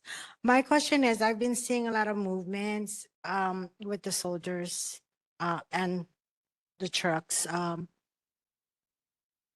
I know you can't tell the community what's going on, but I want something in return to where a piece that where it's not what I'm thinking. Is that correct? Like, why is there so much movements with our soldiers here on? Is it within this area in Waianae, or is it just in general across general. Oahu? So Yeah. nothing to alarm the community or as well as us, right? Yeah, sure. So I can think of one of the larger movements we've had recently is from Schofield to the port, where we've got a large amount of equipment that's going to other countries for training this summer. It starts in the springtime through the summer. Other than that, I'm not sure what all goes on outside of the base, but that's one of the larger movements I can think of. What to our soldiers. Thank you. Thank you. Any further questions for Army? Thank you so much. We appreciate your time. Have Thank a you. great Good evening, everyone. Next on our agenda, we have Navy Representative Jewel Felipe joining us online.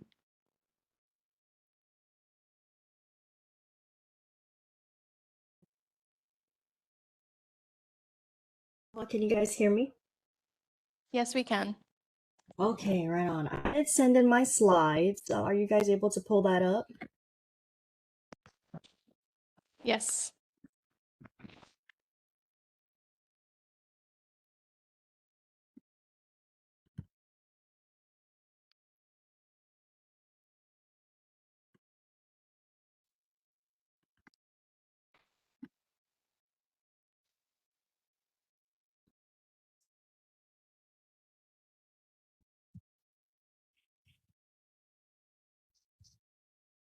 All right, right on. If you guys don't know, my name is Jewel Felipe, representing Joint Base Pearl Harbor Hickam, in short, the Navy. Ha'oli makahikiho, as well as, Happy Chinese New Year too. I did mention this topic not last month, last year. Ma'o Organic Farms was awarded 1.57 million from the U.S. Navy to advance wildfire and flood mitigation in Lualualei. So it did happen in January 26th, this past month, that our Joint Base Commander, Captain Samuel White, toured Ma'o Organic Farms in regards to this award that was given. Next slide, please. So the Navy, Army, state, county agencies, we are in the process of planning a full-scale exercise through Kalikali Pass. These pictures are from last year. Last year, the Army did lead the full-scale exercise. The slight change is that this year, the Navy will be taking the lead. Again, these photos are from last year. We'll have new photos taken. So it is anticipated to happen on Tuesday, March 3rd, 2026. Joint Base Pearl Harbor Hickam, in partnership with U.S. Army Garrison Hawaii, Hawaii Department of Transportation, Hawaii Emergency Management Agency, City and County of Honolulu, HPD, HFD will conduct this exercise to simulate the use of Kalikali Pass as a potential evacuation route during an emergency. Again, this will be the second time it's done. Last year, the Army did it. This year will be an Army lead. Next slide, please. And finally, if you guys have any questions or concerns, I know some people might have questions regarding the exercise. Again, since we are still planning those details, we may not have all the answers. So please shoot me an email, jbphhcomrel@us.navy.mil, short for Joint Base Pearl Harbor Hickam Community Relations. Or you can give me a call. I'm usually in the office at 6 a.m. up until like 2:30. But I have nothing further to add. If you have any questions. Any questions from the community for Navy? Seeing none, any questions from the board for Navy? Board Member Manoa. Sorry, is there a way to put that slide back up, the Kole Pass? The exercise. Sorry, I was trying to pay attention. So is that that's mostly for, it's not an exercise to see how the community would be using that area? That's what this exercise is going to what we're trying to do. For now we're using Navy, Army, State, like city and county like vehicles at the moment to mimic what would happen for the public. So then, once we figure things out, because again, this is the second exercise, it is a possibility that in the future we can most likely open it up to the public. It's a possibility, but we're still trying to plan that out. Yeah, because just a thought, because the vehicles that you folks use are probably in better shape than what we have in our community. You know what I mean? Yeah, because that's why we're trying to figure out ways where in case. Yeah, In case if it's a real too big. emergency exercise, it should be with maybe volunteers from the community who, so it's more realistic than not. Thank you. I understand. Yes. Thank you. Board Member Cowles. Hi, Jewel. How are you? Hi, Uncle James. How you doing? I'm doing good. Happy New Year. Do you know when they're gonna Naval Magazine Road? That road is getting worse and worse every time I drive down that road. I think my whole car is gonna fall apart when I drive on that road. I don't know if they're gonna fix that or not. Do you have any plans on doing that? I have not heard any plans on that, but I do know there has been a concern. I'm not sure if you guys were aware on the news. Someone also was making a complaint about another area, and they were trying to decide, is it Navy Road? Is it city and county? So a lot of it is also trying to figure out who has like jurisdiction of like these roads. But once we find out who has ownership of those roads, to see the next steps on how to get those fixed. But I will take your concerns and I'll inform them that, more potholes and, ruining potentially like some people's motorcycles and cars and trucks, because it is expensive, when you don't plan on running over a huge pothole, especially if it's like nighttime or, just poor visibility like weather. But I will bring that concern to everyone else back in the office. Thank you. If you can give us an email with an update on that report, we would appreciate that prior to our next meeting. Thank you. Any Yes. further questions for Navy? Seeing none, thank you so much, Jewel, for joining us. We appreciate your time. Aloha. Happy New Year, guys. Next on our agenda, we have Governor Josh Green's representative, Department of Agriculture Chair Sharon Hurd online. Good evening. Can you hear me? Yes. Okay, thank you. The governor sends his greetings, of course. And last month, was it December, I think, Councilmember Jermaine had a question about the water bill at the Waianae Boat Harbor. I apologize. I don't have that answer yet I don't know what the water bill is. I'm still looking into it, and it could be a Board of Water Supply county bill, but I haven't found that answer yet. I do have an answer though about the other question, and I'm going to read, Chairperson, and I will send you the answer in writing. DLNR is providing the following update regarding the parcel adjacent to Waianae Small Boat Harbor, TMK 18-5-002-011. And that parcel is currently occupied by the Pu'u Honua o Waianae. The last update was provided at the December meeting. As of February 15th, however, a total of 62 people have moved to the Mauka property, while 106 remain at the boat harbor. At this time, the POW is on schedule for a full move out by the end of April, as agreed between Kala and the chairperson at their November 2025 meeting. Once the transition and cleanup are complete, DLNR's long-term goal remains the transfer of property to Waianae High School through the Department of Education for aquaculture and educational purposes. I do want to also add that I take Kimberly Harupo's suggestion that Governor Green's emergency outreach through social media was not sufficient, and that she would like to recommend that maybe we go back to some sort of civil defense outreach type of system so that it could in fact reach more of the community in the west side. Other than that, Chair Augustine, I did send you the governor's newsletter, which was pretty much about the state of the state, and I'm happy to take questions. Thank you so much. Any questions from the community? Please state your name. Hello, my name is Austin Salcedo. I'd like to bring up something for our governor and actually for legislation to support Duke's Law because it's still agricultural crimes is still occurring. Hawaii News Now had reached out to my home because of a Mokuli'ia, a farm her who had about $10,000 of losses because of vandalism and robbery. So with this type of initiative to fund another type of security, we have them in-house. We just need more fundings for more manning for state law enforcement. Because if the lands on Boat Harbor is going to be turned over to the state, we need more state law enforcement involved with this. We need increase in funding for state law enforcement so they can man that. Because it's easier to train a state law enforcement and graduate a state law enforcement recruit faster than an HPD recruit. I support this initiative for more state law enforcement fundings. Can you pass it to the governor, please? Thank you.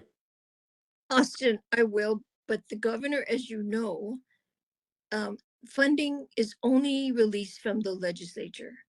They have the purse strings. So I think we talked a little bit last time about maybe putting a bill together and that we would then submit it. It's too late for this session.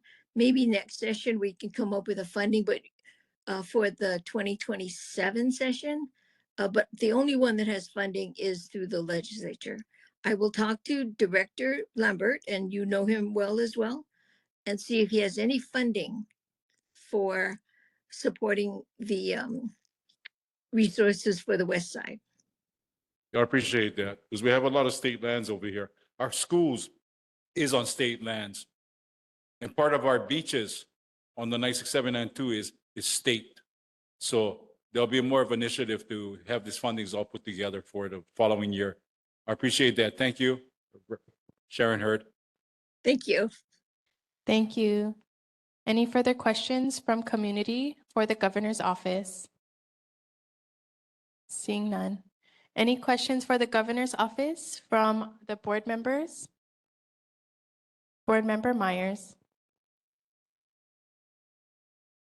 Aloha, Sharon.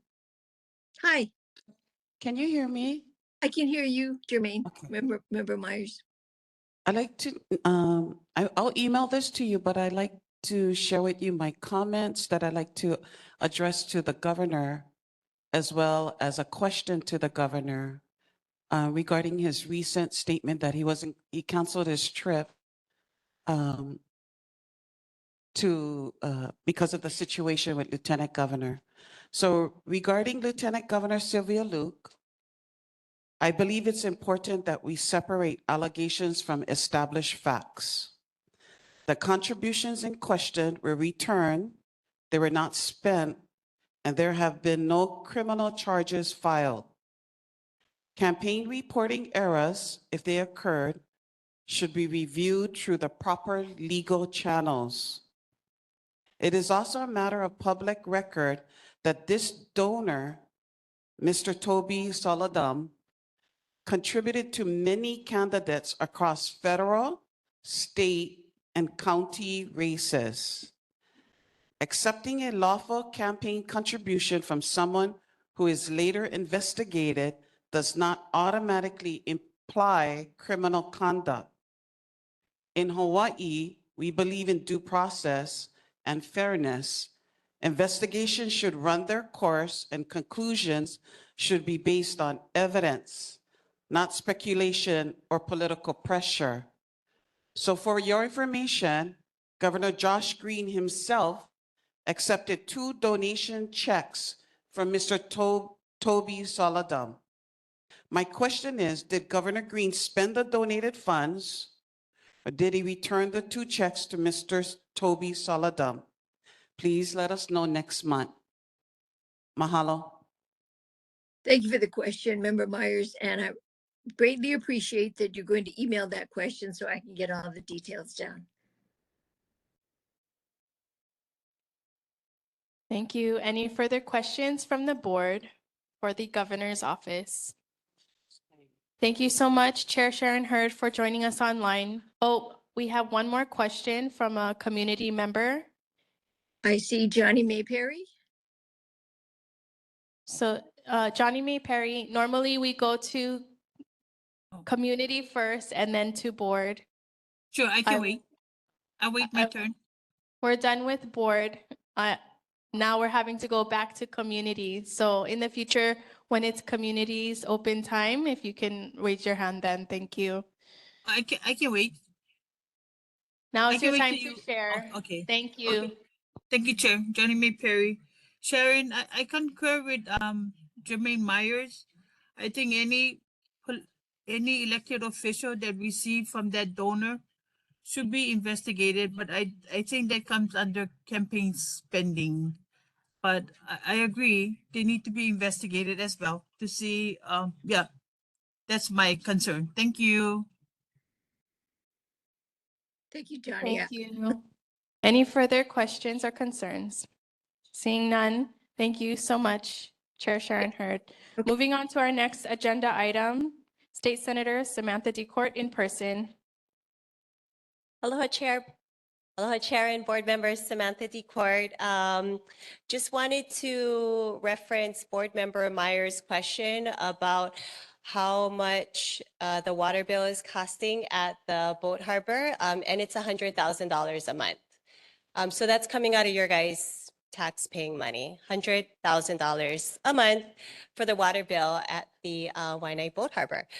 So I also wanted to reference a few other things that was mentioned for geothermal, because it is something that's going to be coming up. It hasn't come through a Hawaiian Affairs Committee yet, but when it does, just so that you're all very much aware, I'm opposing any geothermal. I'm really just opposing anything on DHHL land that's not housing.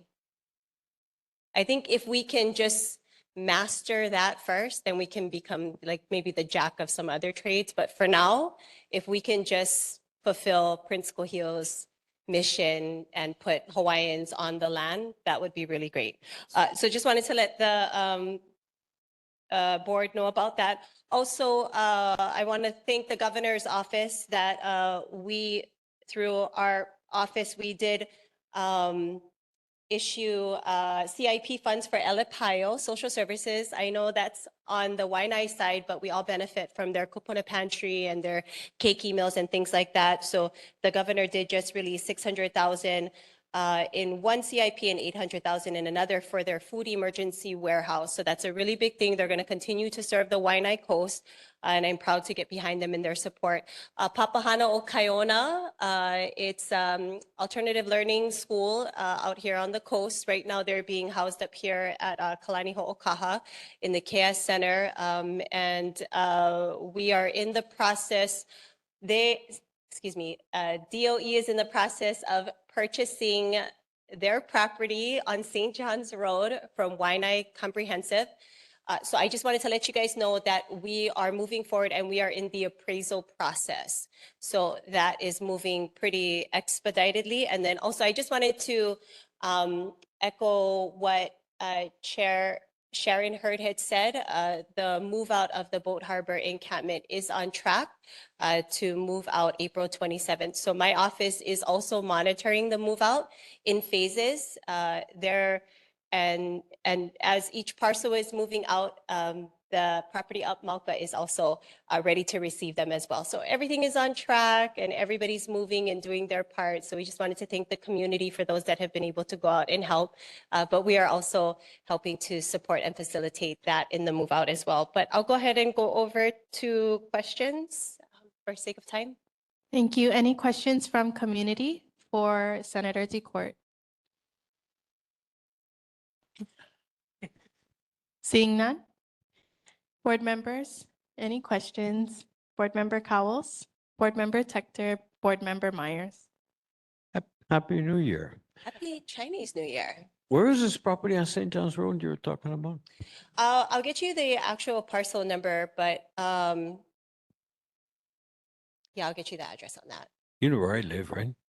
I know where you live, yeah. We're about in the vicinity where where I live at. Wait, do I know where you live? Oh, it's not far from where you live. Yeah, it's the old Kaiser building by on St. John's Road. It's yeah. I live on the backside of St. John's. Yeah. So it was right up the road from there then. Yeah.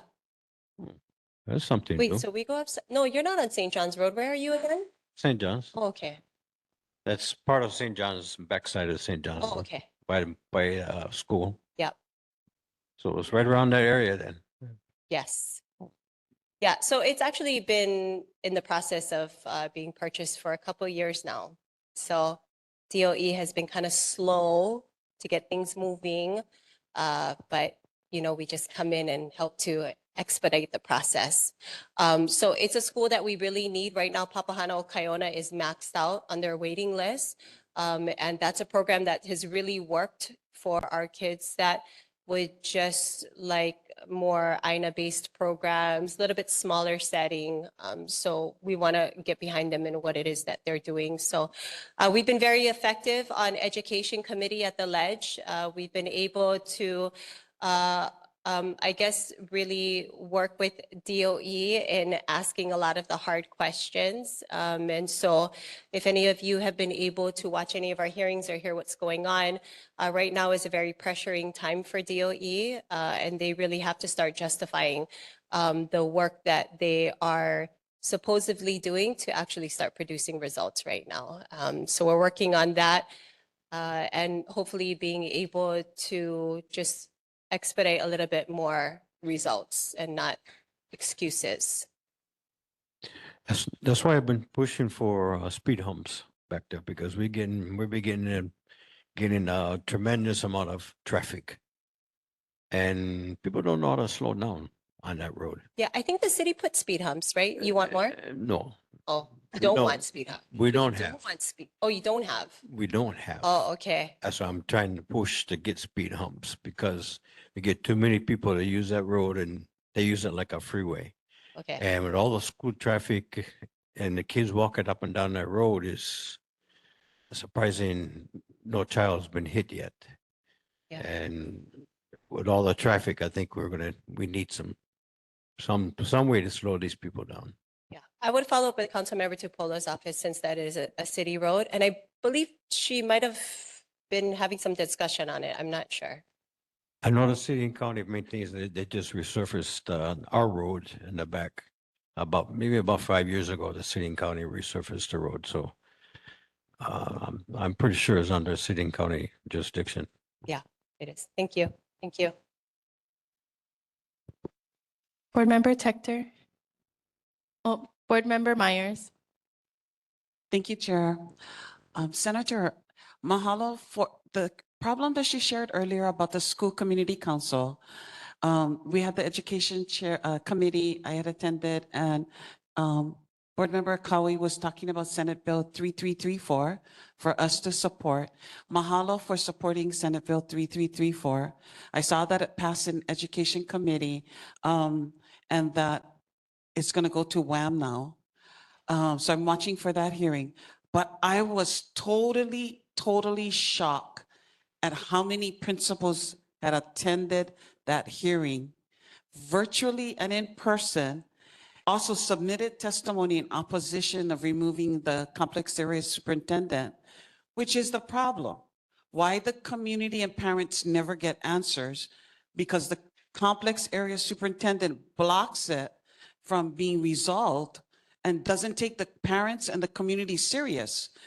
And just what she has shared, how many people are, how many are not graduating? How many are failing? The percentages are like out of this universe as far as acceptability, or it's unacceptable. Like, it's like a grade F. Like, in the spectrum of grading someone's ability, they grade the students. If we were to grade their behavior and the outcomes of their, curriculum and engagement or lack thereof, it's like, okay, F may be too strong, maybe D minus. Yeah.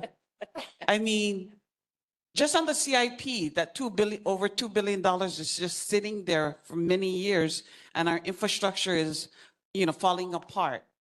I also attended the briefing.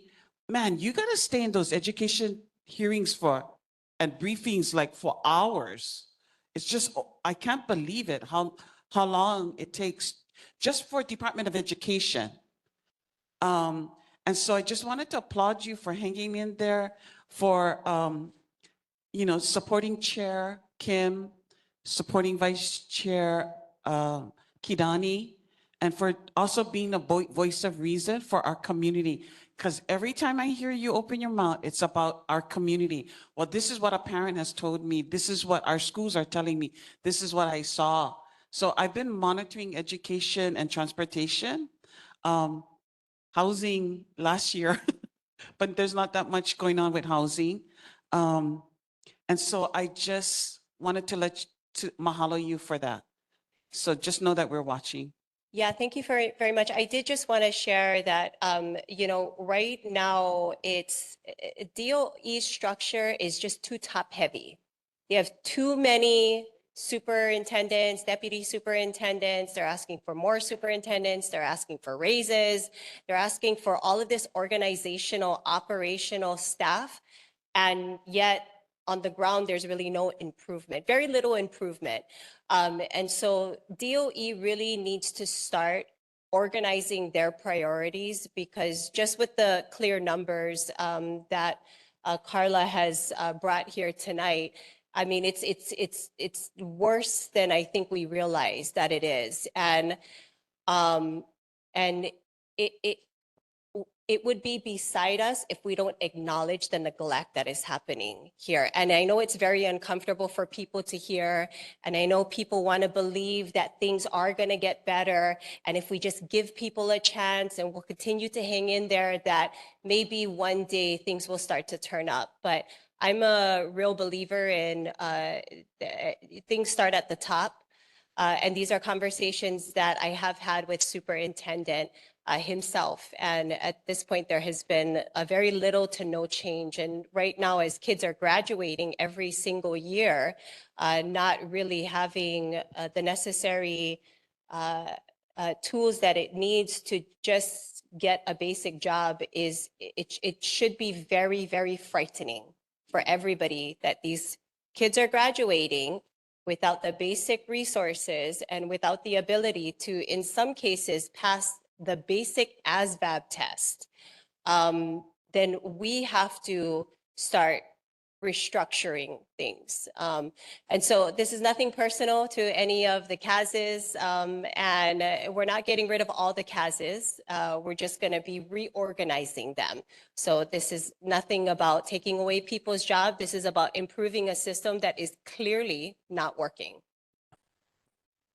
Thank you. Board Member Tector.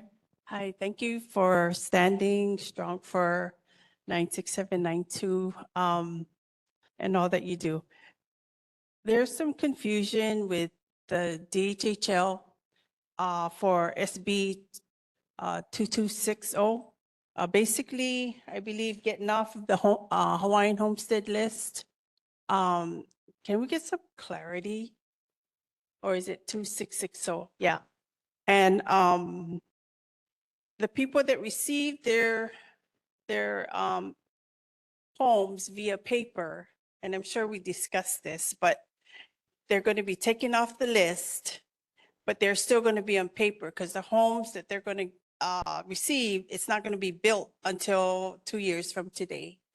And not necessarily me taking an opposition, it's standing good for people that have texted me since I do Hawaiian affairs for the board. They're afraid because they paid their $99, and while they're awaiting, that's 600 just from Kapolei alone, and another 600 town, Maui, Big Island. And I don't think that's fair because then a lot of them that were there, they were already well in their 75s, 80s. So clarity with DHHL neglecting to report back to us and to the people. And I've gone there personally requesting for guideline books, and they do have it, but they treat us as if we're looking for a handout and we're not. So I'm having to update my Hawaiian homestead lease with my lessees who's going to receive it. There's two parts, so I will record it when I go there. It's the 50% as you transfer, and then it's the 25% as successors. So when they don't clarify and when you don't do your birth certificate back and front, they will disregard it. And again, no guidebooks, no guidelines. They kept my papers since 2010. And I said, and nobody sent me a letter. What is wrong with you? You guys treat a lot of the Inakupuna and Makua and the Opio like they're idiots, and we're not. And the neglect from not having a board, even though we're trying to rebuild and establish, they are getting tossed to and fro. Like, oh, and they do not show you a guideline because when it's written, then it's law. So if you could please help the people, as I stand for them, to clarify. And I'm going to do a petition that we pound the pavement and get them to give us a guideline book, a handout. We deserve that. I will be the first to sign that petition. I will say SB 2260, I want to thank the Chair of Hawaiian Affairs Committee, Senator Tim Richards, for deferring that bill. So it has not moved forward this legislative session. It might come up next year, but as of right now, it's dead. And then I, again, have been sounding the alarm on these paper leases for a very, very long time now. And I'm hoping that when waitlisters are going to these award ceremonies and they're getting their paper lease, they're looking on there and seeing there is no TMK, there is no lot number, they are getting a paper lease. What we have been, what we should be receiving are land leases, So this is the third time in the 3 different administrations that they've tried to issue paper leases. 20 years ago when it was done, they still have 700 unfulfilled paper leases. And so again, we keep trying to repeat history and trying to do the same thing over and over again.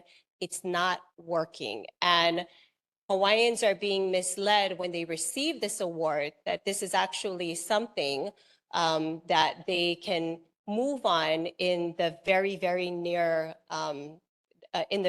future, and people are picking up and they're moving close to those communities.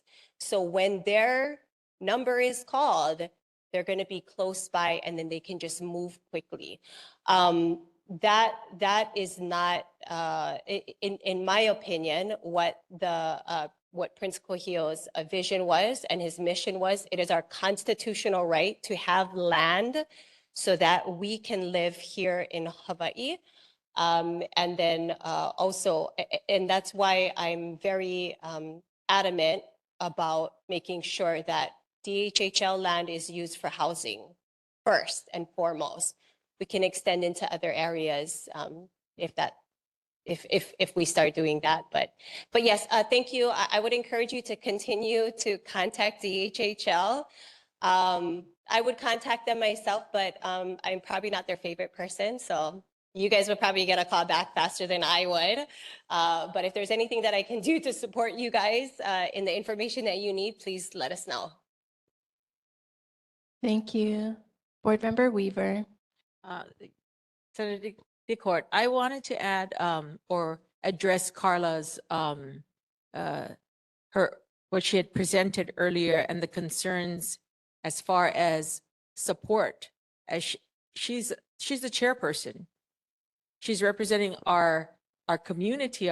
She's representing me, and I was there from a Maui trip. I flew in. Nothing happened. This is, I think, the third meeting. She has not been mentored. And when we're spending our time, the community coming together, and we're not, she's not supported, it's unproductive meetings. And my question is, how do we support? How can you support Carla and the rest of the board members and the families that are present, making time?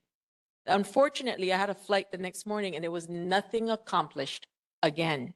And it is discouraging to take more time to attend another meeting when I really don't have the time. But we're willing and we want change. But I want to know how could we or you support Carla and the rest of that committee to be more productive with our time. Yeah, and thank you, board member, for mentioning that. I want to thank you for being present in those meetings. I myself have also been present. If I'm not there, I have one of my staff members there. And it's very disappointing to see how volunteer parents come to a meeting to help serve their child or their student that is there. And then there's just so much chaos and confusion that's happening there. And we wonder why parents don't want to get involved with the school. We wonder why we have a hard time getting volunteers to help out with certain athletic areas or volunteer days. It's because when they do come out now, and those SCC meetings are in the middle of the day, like people work. And so just the entire structure of it, I mean, it's completely dysfunctional. And so our office is helping with what we can with the SCC meetings for the entire, we go to every single SCC meeting. We know what's happening in the schools. We have parents that tell us about neglect with their students who are in SPED classes. I mean, it's just rapid down here on the Waianae Coast. And so we will continue to stand behind the parents that feel that they're not getting accomplished.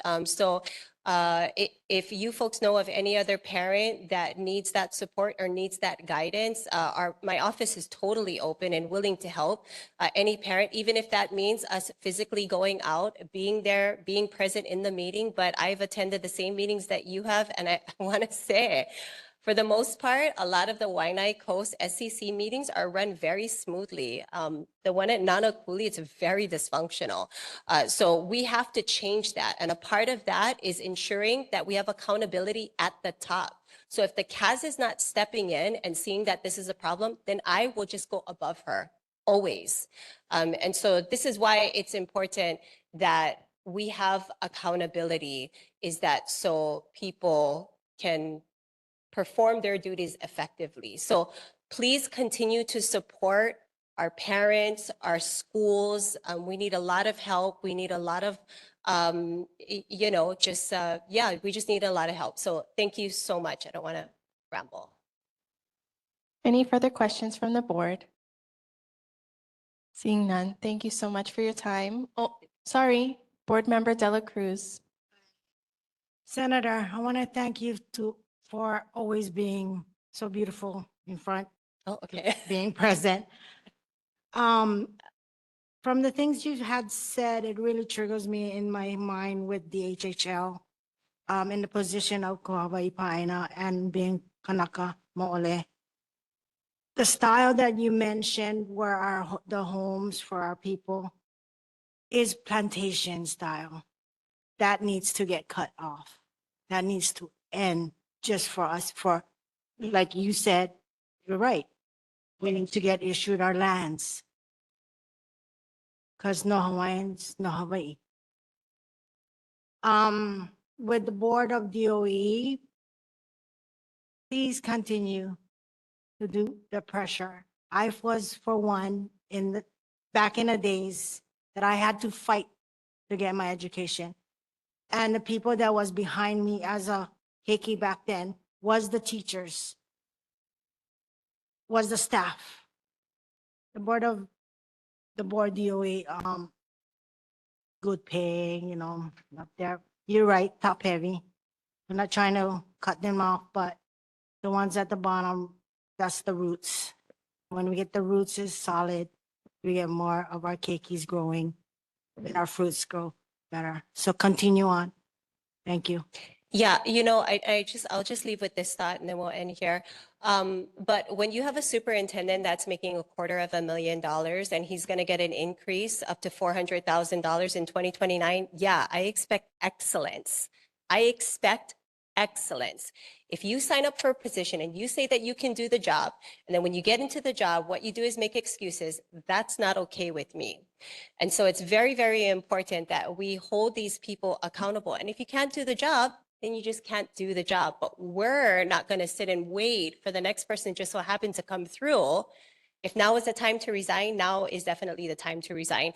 And for DHHL, I think if you are a lessee, if you are a waitlister, if you are a beneficiary, if you are a successor, you should be triggered by anything that imposes on DHHL land that's not housing for Hawaiians, not geothermal, not rentals, not anything that doesn't house Hawaiians first. So thank you very much. Thank you. Thank you. Thank you, everyone. Got an opportunity. I want to share mine here. So today there was a hearing in education, HB 2376, and this was in regards to regulations of homeschooling. And the school, I'm a parent that homeschools, and with the Department of Education putting requirements on parents who choose to homeschool that they need to go in for testing at the Department of Education. I just wanted to, you're in the Education Committee, and should this follow through to your end. If the Department of Education is currently failing within our district, who are they to then test in our homeschools when parents are at this time choosing to homeschool to better the education of their children due to that failure? So this bill is just not making sense.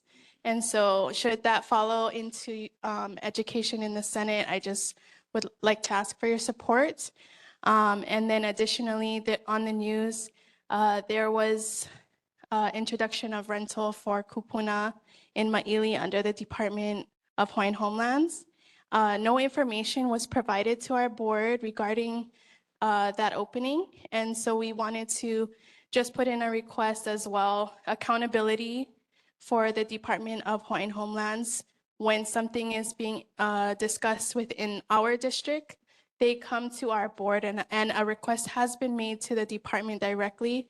And so you are advocating on the behalf of our district in connection to your Hawaiian Affairs stance. So thank you so much. Yeah, thank you. I will just mention about that homeschooling bill. I prematurely signed on to that bill. So I apologize about that. If it does come through Education Committee, I will make sure that it doesn't pass the Education Committee because yeah, absolutely not. DOE shouldn't be telling anybody how to school anybody. And I think homeschool is the best, to be honest. So if you can homeschool your kids, homeschool your kids. Board Very Member quick. Tector. The homeschools, apparently they're supposed to receive at least $7,000 per child if they homeschool.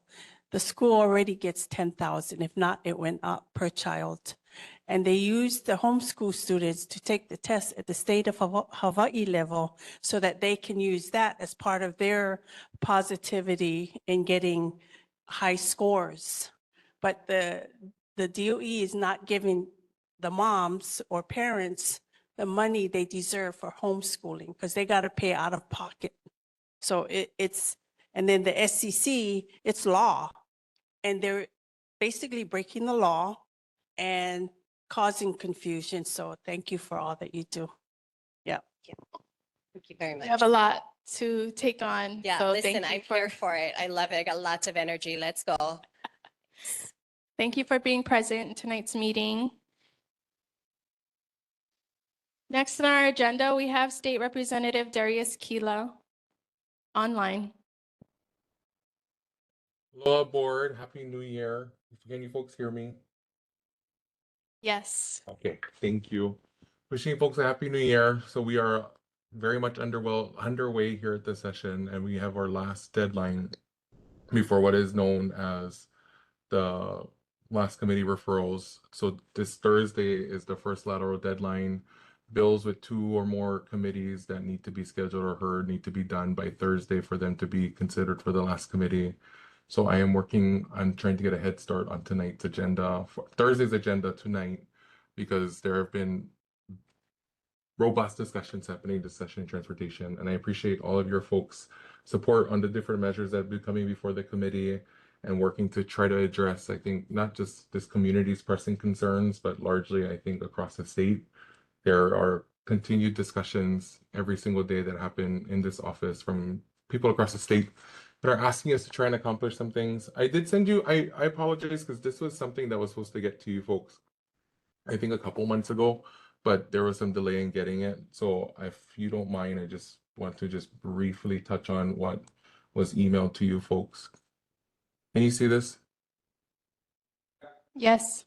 Okay, I think you folks got it. I just want to touch base, understanding the questions of the Campbell Industrial new exit overpass modification at the interchange. For anybody else who's there, I can also email it to you or the board can. So pretty much this is what's happening in the Kalailoa area.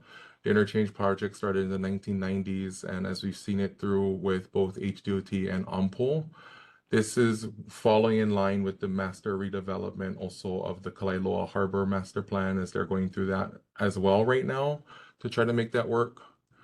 So this creates a new access road straight into the harbor, but also will alleviate what is known as the pretty much the larger backup that happens at the water park. As you folks can kind of see here, what's going to happen. That's why you're starting to see the phase-in improvements that are occurring in the Honokaihale-Kapolei corridor for the fact that this roadway will be our interchange getting in and out of this area. So this is kind of where we're at right now. As you folks have seen, it's coming online slowly. $40 million have been expended already for the project. So this started February 5th. This part of the project should be completed May 2028 with full completion in 2030. Obviously seeing nothing to withstand it. And they're doing the widening on the bridge as well, as you folks have also seen. And right now, working with HECO to finish the other under work to get the project continue to stay on timeline. And I know there are questions, I think, along this slide and also for other questions that I'd be more than happy to take from you folks. Thank you for that update. Any questions from the community for Representative Kila? Seeing none. Any questions from the board? Board Member Cowles, Board Member Myers. Hey, Mr. Keelan, how are you doing? Hello, board member. How do I get a stop sign replaced? There's a stop sign right by my house, the pole and all, the concrete base and everything came right up out of the ground. The neighbor kids keep coming over and pushing it over on the side. But the whole thing needs to be replaced. How do I get that replaced? Would you be willing to email me just the brief address? We're doing a walkthrough. Well, okay, first of all, let me go back. The original question, it always is the jurisdiction of where the area is, right? Whether it's a DOT maintained road or a county maintained road. But we have a master list of concerns that were documented within District 44. The county is coming out next week, so I would appreciate it if you can get that to me ASAP so I can make sure everything is touched upon and we don't miss that stop sign. I can give you the address right now. It's right there by my house. If you can take it by email, thank you. Board Member Myers. Mahalo, Chair. Rep. Keela, I only have enough bandwidth to monitor one chamber, so I only monitor senator on the Senate side. But can you have Auntie Doreen send us whatever initiatives that affect our community, 96792, whatever bills that you've introduced, et cetera, so that we can monitor as well on that side. I noticed that I had testified in support of Senate Bill 2896 recently, and I just noticed now that you have House Bill 1696, which you introduced, is the companion with a hearing on February 19th. Much appreciated. Related to commercial license to reduce it to 18 years old. Many of us know that many of the Y96792, the families pass it on generational, and they probably got their license, or they probably will learn how to drive on truck from 15 years old, and they're just waiting for to be able to get the commercial license. So mahalo for, I'm hoping that it continues on the House side and eventually goes to conference committee. Regarding Senate Bill 2400, I don't know if you have a companion on your side related to wing and ground craft carrier. Oh yeah, you do have House Bill 23. There's a companion being heard on Thursday, yes. 78. I wanted to express my concern about, it's been moving fast, or I see that there are many supporters on the Senate side because of, having another opportunity for transportation inter-island. But my concern is this, those things are gonna go pretty fast, 4 times faster than a car. So on a normal, the speed limit is say 60 miles with a vehicle, it's gonna go about 180 miles an hour as far as a plane, up to 240 miles an hour, I think, as far as comparing it to an automobile. And can you verify that? I'm gonna see if I can verify that on my research, but that's what I got so far. But what I'm concerned about is it's a new form of taking up space in our community. We've got a lot of canoe paddlers that go the EV channel, but also just for recreation. And they're going to be going into those areas in order to get to the port, right? They're basically only so many feet above the ocean. They're going to be traveling at, up to 200 something miles an hour.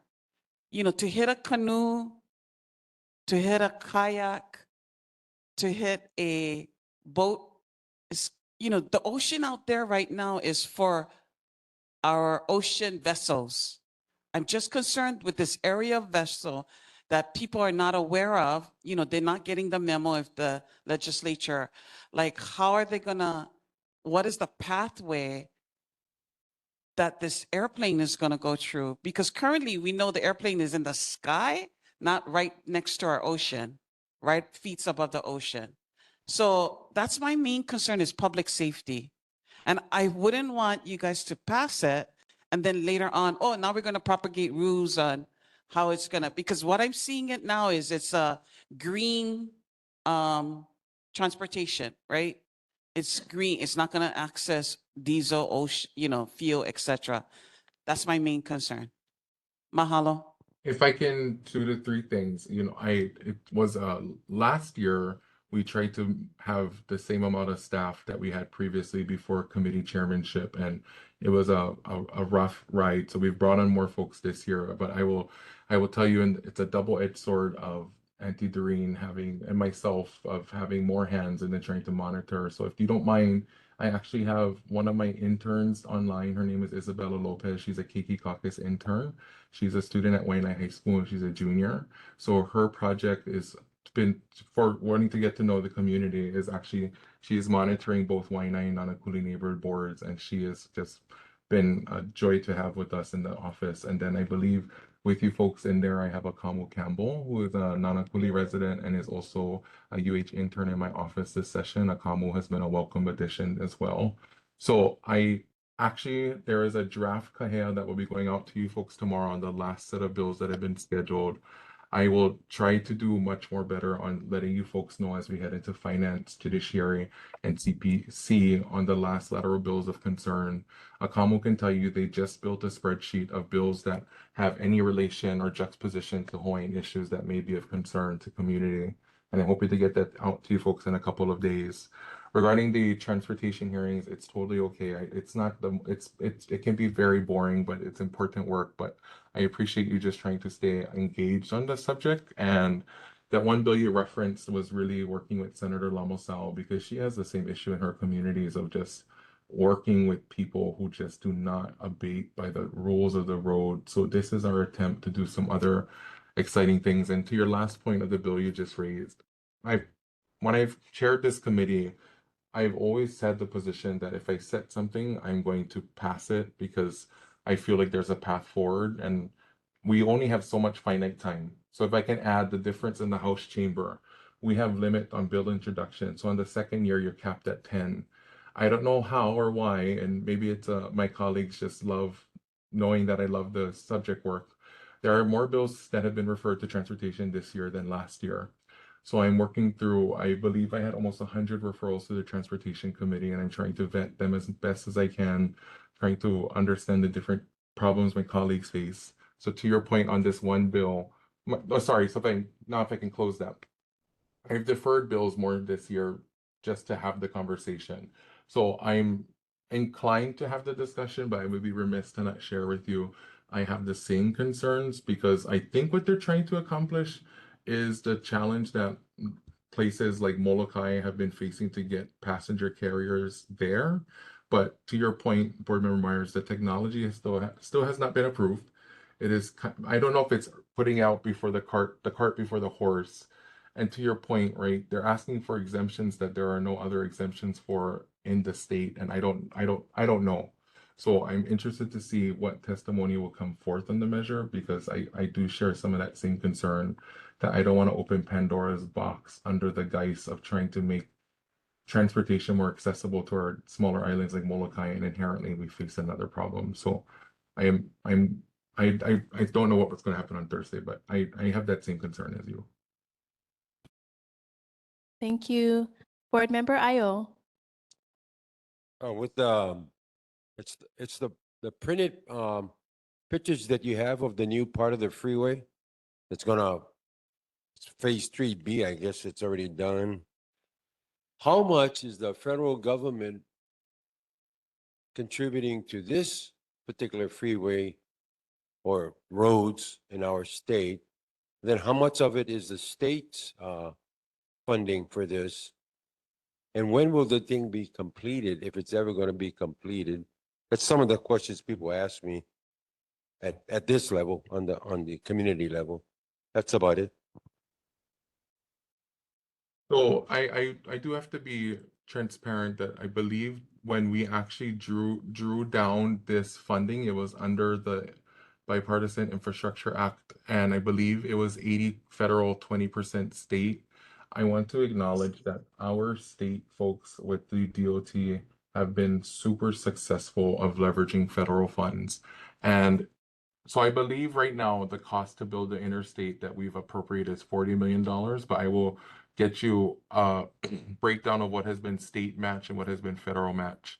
But to your point, so the way that the federal formula has existed for the last several years is that if you're going to pull down the funding, there's a super stringent, tight timeline you have to follow that has allowed some of these projects to actually move in the way that they need to.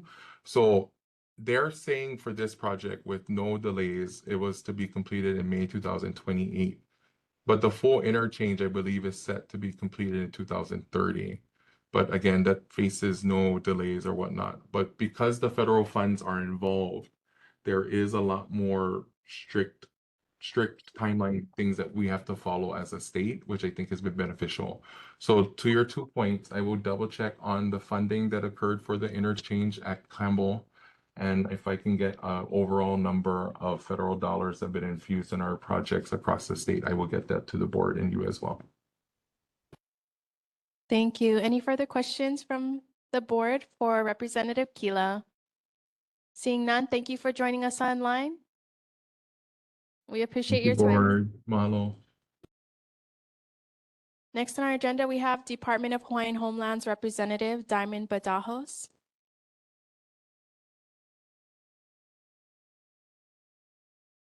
Not present. Next on the agenda, we have Office of Hawaiian Affairs, Liza. Sorry if I pronounced it wrong. Aloha, Elise. Chair. It's Lisa. Yeah, yeah. The spelling is throws everyone off. It's not a problem. Yes, Lisa Von Sakona, with Community Engagement at the Office of Hawaiian Affairs. I believe slides were sent to you guys, but in interest of time, I'm happy just to go through the presentation without the slides. I don't want to slow this meeting down. We have our purpose of being here today was to introduce our legislative package to the board. We had 6 bills that OHA put forth for consideration at the legislature.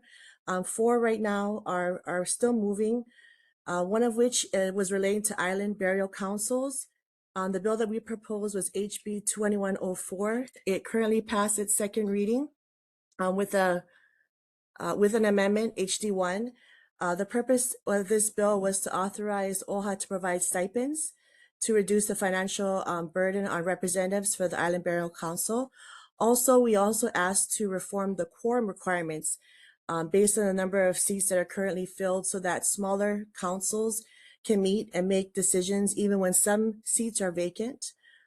Our second bill was relating to historic preservation. On February 12th, HB 2102 was passed the second reading with amendment HD1 and has been referred to committees for water and land.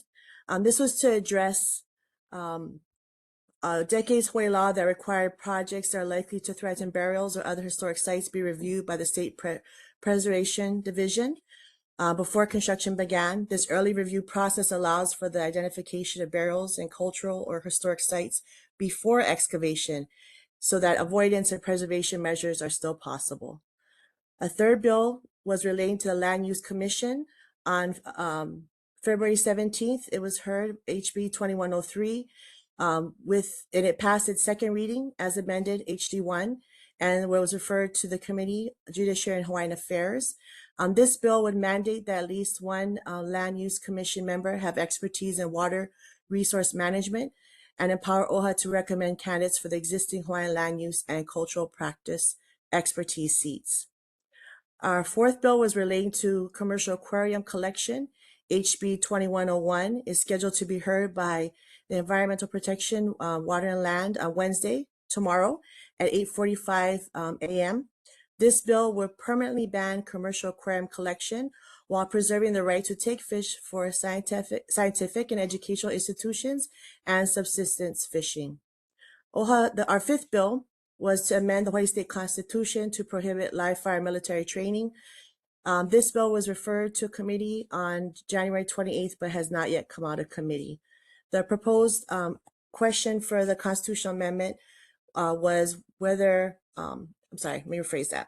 The proposed question is, shall the Constitution of the State of Hawaii be amended to provide that no destructive live fire military training shall be conducted on public trust lands as defined in Article 12, Section 4. And our final bill was with regards to rent stabilization, House Bill 2105, Senate Bill 2539. These bills were referred to committee, but they have not come out of committees. I want to also give a little bit of time if you guys had any questions for me, and also to invite all the members there and online. If we have our BAE meeting tomorrow, this is Beneficiary Advocacy and Empowerment meeting before the Board of Trustees. It'll be at 9 a.m. tomorrow. A more thorough discussion on OHA's bills and bills that name OHA and are of interest to the Office of Hawaiian Affairs will be discussed at that meeting. So if there's any further questions, I can hopefully direct you to that meeting as well to help answer some of your concerns. But I'm open to any questions. Thank you, Lisa. If you can please drop the bill numbers that are active and also the link to your meeting in the chat. Absolutely. So that we can have access to that right away. Any questions from the community for OHA? Seeing none, any questions from the board for OHA? Seeing none, thank you so much for the invitation to attend and for informing our community about the current bills in legislation. We'll continue to stay engaged, and you're welcome to keep this slot on our agenda every month. So we look forward to seeing you next month. Thank you for having us. Aloha. Thank you. Next on our agenda, we're moving on to board business, approval of December 16th, 2025 regular meeting minutes.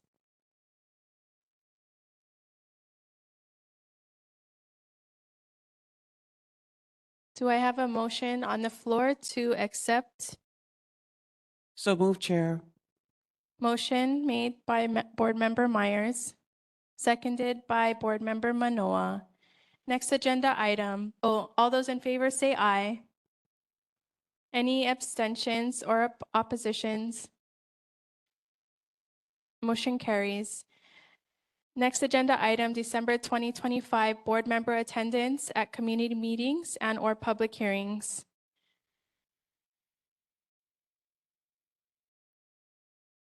Okay, so when I call your name, please use your microphone and please state the meetings that you've attended. Board Member Ayo. Use your microphone, please. December 8, Pearl Harbor. Meeting with the Navy and greeting their submarine that came in from Japan.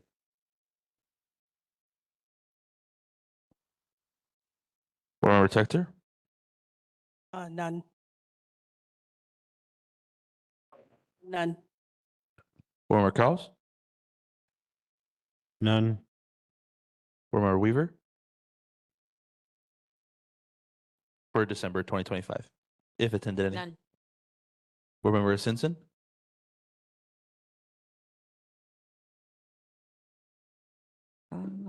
Sorry, my calendar up. I know December 4th, Safe Sound West Side meeting. December 15th, another Safe Sound West Side meeting. Sorry, that's all I have logged. Board Member Dela Cruz. Meetings for December 2025. December 3rd, Y9 Neighborhood Board meeting. Spoke with DLNR, Don Chang. Mahalo for humanitarian consideration upon our house list at the Boat Harbor and their collaboration with POW on extensions of 6 months. DLNR will also look into having our representative to work and attend neighborhood meetings. Spoke on Board of Water Supply on the pilot program we have with DLNR to clarify to the public and community that after the pilot program, their rules and regulations will remain for the said area of Makaha for hunters and the public. December 5, for Hawaii Pa'aina and Hawaiian Affairs meeting and class on genealogy and royal platinum search with documents. Two-day function, December 6 and 7, Kanaka Hikili Mother Chapter collab with other bikers clubs and Psycho City, Island, and statewide. Collection of distribution for toys for tots locally on Oahu, Leeward, and Waianae. December 11, Kapuna Council meeting, housing reps for both side, state and city, county to present. December 13, Christmas on the Ave, Waianae, Nānākuli. December 16, Nānākuli Board. December 17, OHA on military leases meeting. And that's all I have. And Chair Augustine.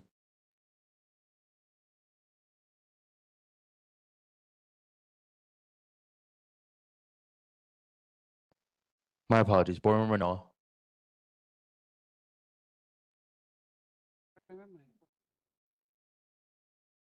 December 2nd, Waianae Neighborhood Board meeting at Waianae Library, 6:30 to 9 o'clock. December 3rd, Commitment School Strategic Plan 2030 and legal challenges, issues at Maʻili Learning Center, 6 to 8:30. December 5th, 10 a.m., submitted written testimony at the DPP hearing in opposition of Hawaii Iki. December 8th, 6 to 8 o'clock p.m., Christmas on the Avenue volunteer meeting. December 9th, 6 to 7, OHA Board of Trustees meeting online. December 13th, Christmas on the Avenue, shuttle station on 6th Road. December 15th, that was, 9 to 11. December 15th, 6 to 9, DHHL committee meeting at the shopping center, Nānākuli Shopping Center. And December 17th, 6 to 8, Maʻili Learning Center, OHA meeting on military leases. Board Member Myers. Mahalo, Chair. December 2nd, Waianae Neighborhood Board meeting. December, where is it? December 13th, Christmas on the Avenue. December 15th, Wine Homes Commission meeting. December 16th, of course, our neighborhood board meeting. December 17th, OHA Military Lands at Maʻili Learning Center. December 18th, OHA BOT. And then I think that's it. Yep, that's it. Mahalo. Chair Costa. Thank you. December 4th, Kapolei Hale Tree Decoration. December 5th, DPP hearing in opposition of Hawaii Iki. Land and Water Committee meeting. December 11th. Kapolei Honolulu, Kapolei City Lights opening. The Nānākuli Christmas on the Avenue on December 13th. Presentation to the Nānākuli Fire Station Captain in the presence of Board Member Tector, Cowles, Weaver, Asinson, and Dela Cruz to honor the Nānākuli Fire Station Captain, December 18th.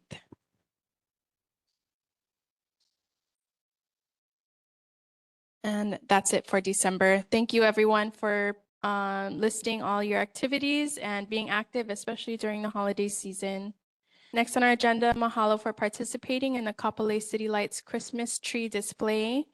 QR codes were put up for community or visitors to donate to families who had experienced a loss in the 2025 season. Next on the agenda, we have pesticide use and awareness resolution introduced by Yvonne Yoro and Representative Amy Peruso in the Land and Water Committee. Thank you, Chair. With this, Amy Peruso is Hawaii House District 46, which is in the Wahiwa Whitmore Village area.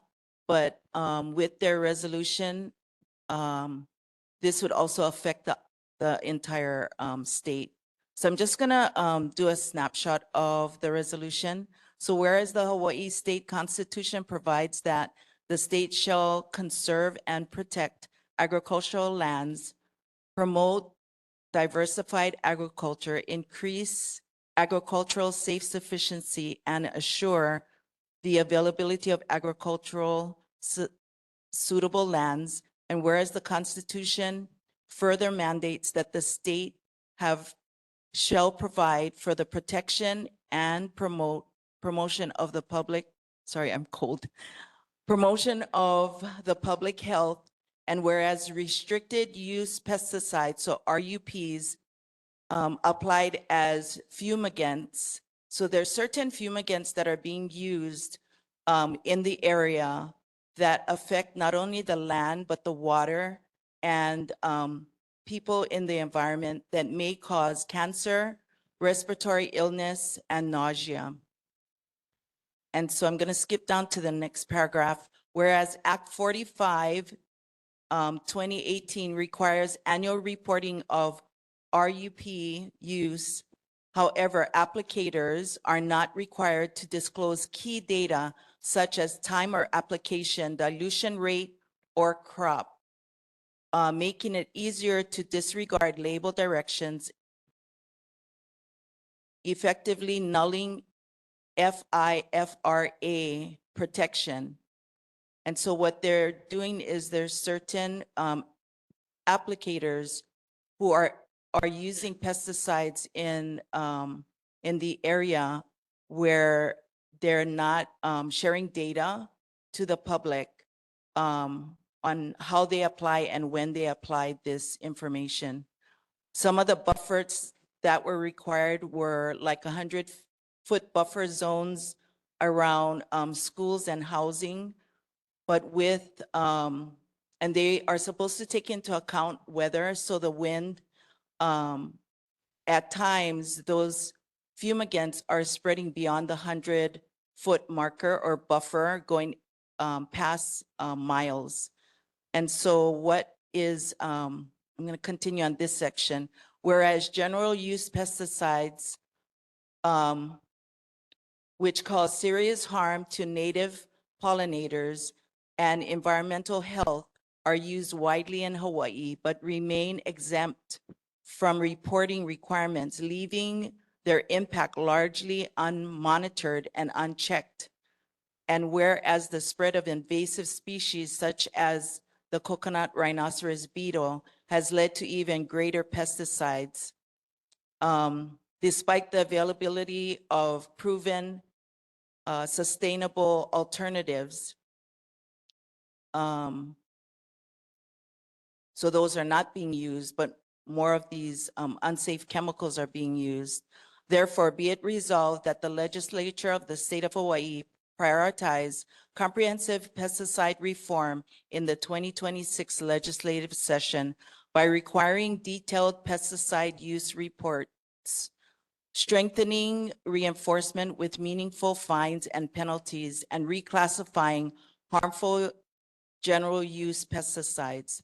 Be it therefore resolved that the legislature expand pesticide buffer zones and establish them not only near schools, but also near homes, hospitals, parks, and playgrounds, with strong reinforcement mechanisms to protect keiki and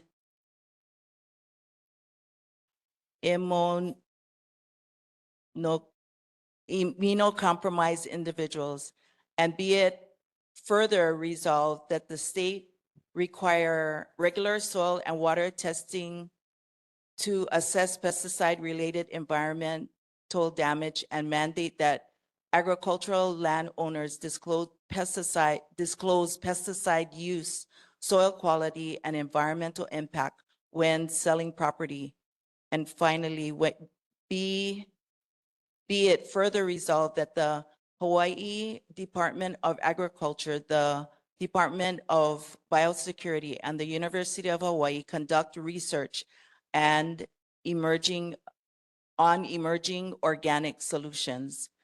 And then finally, the resolve is to be sent to the governor's office, the president of the Senate, Speaker of the House, the chair of the Board of Agriculture, the mayors of the counties, the chairs and members of the City Council, the Commissioner on Water Resource Management, the Board of Water Supply, the University of Hawaii College of Tropical Agriculture and Human Resources, the Department of Health, and the Department of Education. Thank you. So this resolution is being introduced to be adopted by the board. Motion. I would like to make a motion that this resolution, hold on. Yeah, this resolution be accepted by the board. Yeah, so I propose that we accept her resolution. Yeah. And I'll second. Okay, board motion made for acceptance of resolution regarding pesticides, seconded by Tector. Any Second. discussion? Seconded. Late. Call for the question. All those in favor, say aye. Any abstentions, oppositions? Seeing none, motion carries. Next on the agenda, we have special meeting approved Nānākuli-Māʻili Neighborhood Board legislative priorities for 2026. I'm just going to review the submissions, and this document is available in our Google Drive for our legislators. These are the primary topics that were submitted with our neighborhood board in a special meeting in January. Transportation Committee, Farrington Highway, West Oahu Safety and Multimodal Corridor Act. State Department of Transportation Project Transparency and Community Notice Bill, Bus Stop Safety and Shelter Equity Act, Heavy Vehicle Routing and Enforcement Pilot, Construction Trucks, Motorcycles, and Golf Carts in regards to the Heavy Vehicle Routing and Enforcement Pilot. For Housing and Zoning, Homelessness Prevention First Act, Community Impact Review for State-Funded Housing, Infrastructure Before Density Act, Zoning Transparency and State Override Disclosure Bill. Under Education, Honoring Place-Based Resolution Request, example, School Resource Officer at NHIS, Update Department of Education Requirements, Complex Area Superintendent, PCNC, and SEC representatives for each school and districts are required to attend all education committee meetings of the neighborhood board to provide written reports, including attendance, activated CIP funds, etc. Audit of the Nānākuli High and Intermediate School 10 years back and allocations to be completed, projects to assure health and safety of students, requesting 100% of CIP proposal requests in 2026 to be granted to NHIS with urgency. Land and Water Committee, development projects on the mountain and ocean and sky need to be presented to the neighborhood board prior to DPP application, and if additional changes are made. Accountability of Board of Water Supply Use and Urgency Access. Preservation of Lualua Lei Naval Road from further development due to industrial and military impacts. That's to include the geothermal project proposed by DHHL. Hawaiian Affairs Committee, exempt homestead housing from taxes and fees, GE and school impact fees, streamline historic preservation view of projects with safeguards to protect iwi kupuna. Hawaii Community Authority, homesteaders be rendered an annual report. Economic Participation Revolving Fund to support beneficiary Nānākuli homestead. I have a couple minutes. Public Health and Safety, make safety known. It starts at home resolution, Malama Pono. Parks and Recreation Committee CIP funds requested for Kalaniana Ole Beach Park, PALS Program Funds, Recreation Center, Termite Infested Center Beam. Finance Committee, equal allocations of funds to assure each district receive funds to proposed projects. Governance and Community Power, Neighborhood Board Empowerment Act, Public Infrastructure Maintenance Accountability Bill. Resolutions that have been passed by our board include resolution to support School Resource Officer program at Nānākuli High and Intermediate School. Resolution on Kauhale projects proposed to be built in Representative District 44 and Senate District 22. Resolution asking the City and County of Honolulu to deny and revoke conditional use permits for the Kamananui project. Resolution to support Kuleana coral restoration in Nānākuli, and now the resolution for pesticide use. This is all for the help of the current legislation, and if further information is needed by our representatives, please contact the neighborhood board and we can indulge further. Next on our agenda, we have Nānākuli-Māʻili Neighborhood Board to canvass and submit the new HNL 311. It's hnl311.com. Anyone in the community, if you see a stop sign that is broken, you can go to that website, submit it directly, and the city will issue that report And you can even see the indicators that somebody is taking that notice and starting to incorporate the repair. Our board will be invited to canvass their general vicinity to start submitting concerns directly for the city and county to start making changes effective as soon as they submit. We are not going to have time for committee reports tonight, but I will go ahead and share when they meet. Transportation, Chair Jermaine Myers, first Thursday, 6:30 p.m., Nānākuli Public Library. Housing and Zoning Chair Jermaine Myers, first Thursday, 8 p.m., Nānākuli Public Library. Education Chair Valerie May Manoa, second Thursday, 6:30 p.m., Nānākuli Public Library. Water and Land Chair Valerie May Manoa, second Thursday, 8 p.m., Nānākuli Public Library. Hawaiian Affairs Chair Mapuana Tector, third Wednesday, 6 p.m., Nānākuli Public Library. That's tomorrow here. Park and Recreation Chair James Cowell, last Tuesday, 6:30 p.m., Maʻili Community Park. Public Health and Safety Chair Paul Io, last Tuesday, 7:30 p.m., Maʻili Community Park. Announcements, Friday, February 20th, 7 p.m., Young Women Prom event at New Hope, Oahu. Saturday, March 21st, Legacy Prince Jonah Kuhio Kalanianaʻole, 8th Annual Festival at Kalanianaʻole Beach Park. Board Member Asinson, please announce your event for Nānākuli High School. March 6th, Valley Community Fest, the community coming together to get resources, community resources, also having public safety, providing career opportunities, and we will also be showcasing alumni, vendors, our students of the Valley at this event. So a time to come together and just draw unity. What time? 5 to 8:30. Thank you. Our next regular board meeting will be Tuesday, March 17th, 7 p.m. at Nānākuli Public Library and via WebEx platform. Thank you for staying this evening. Get home safely. This meeting's adjourned.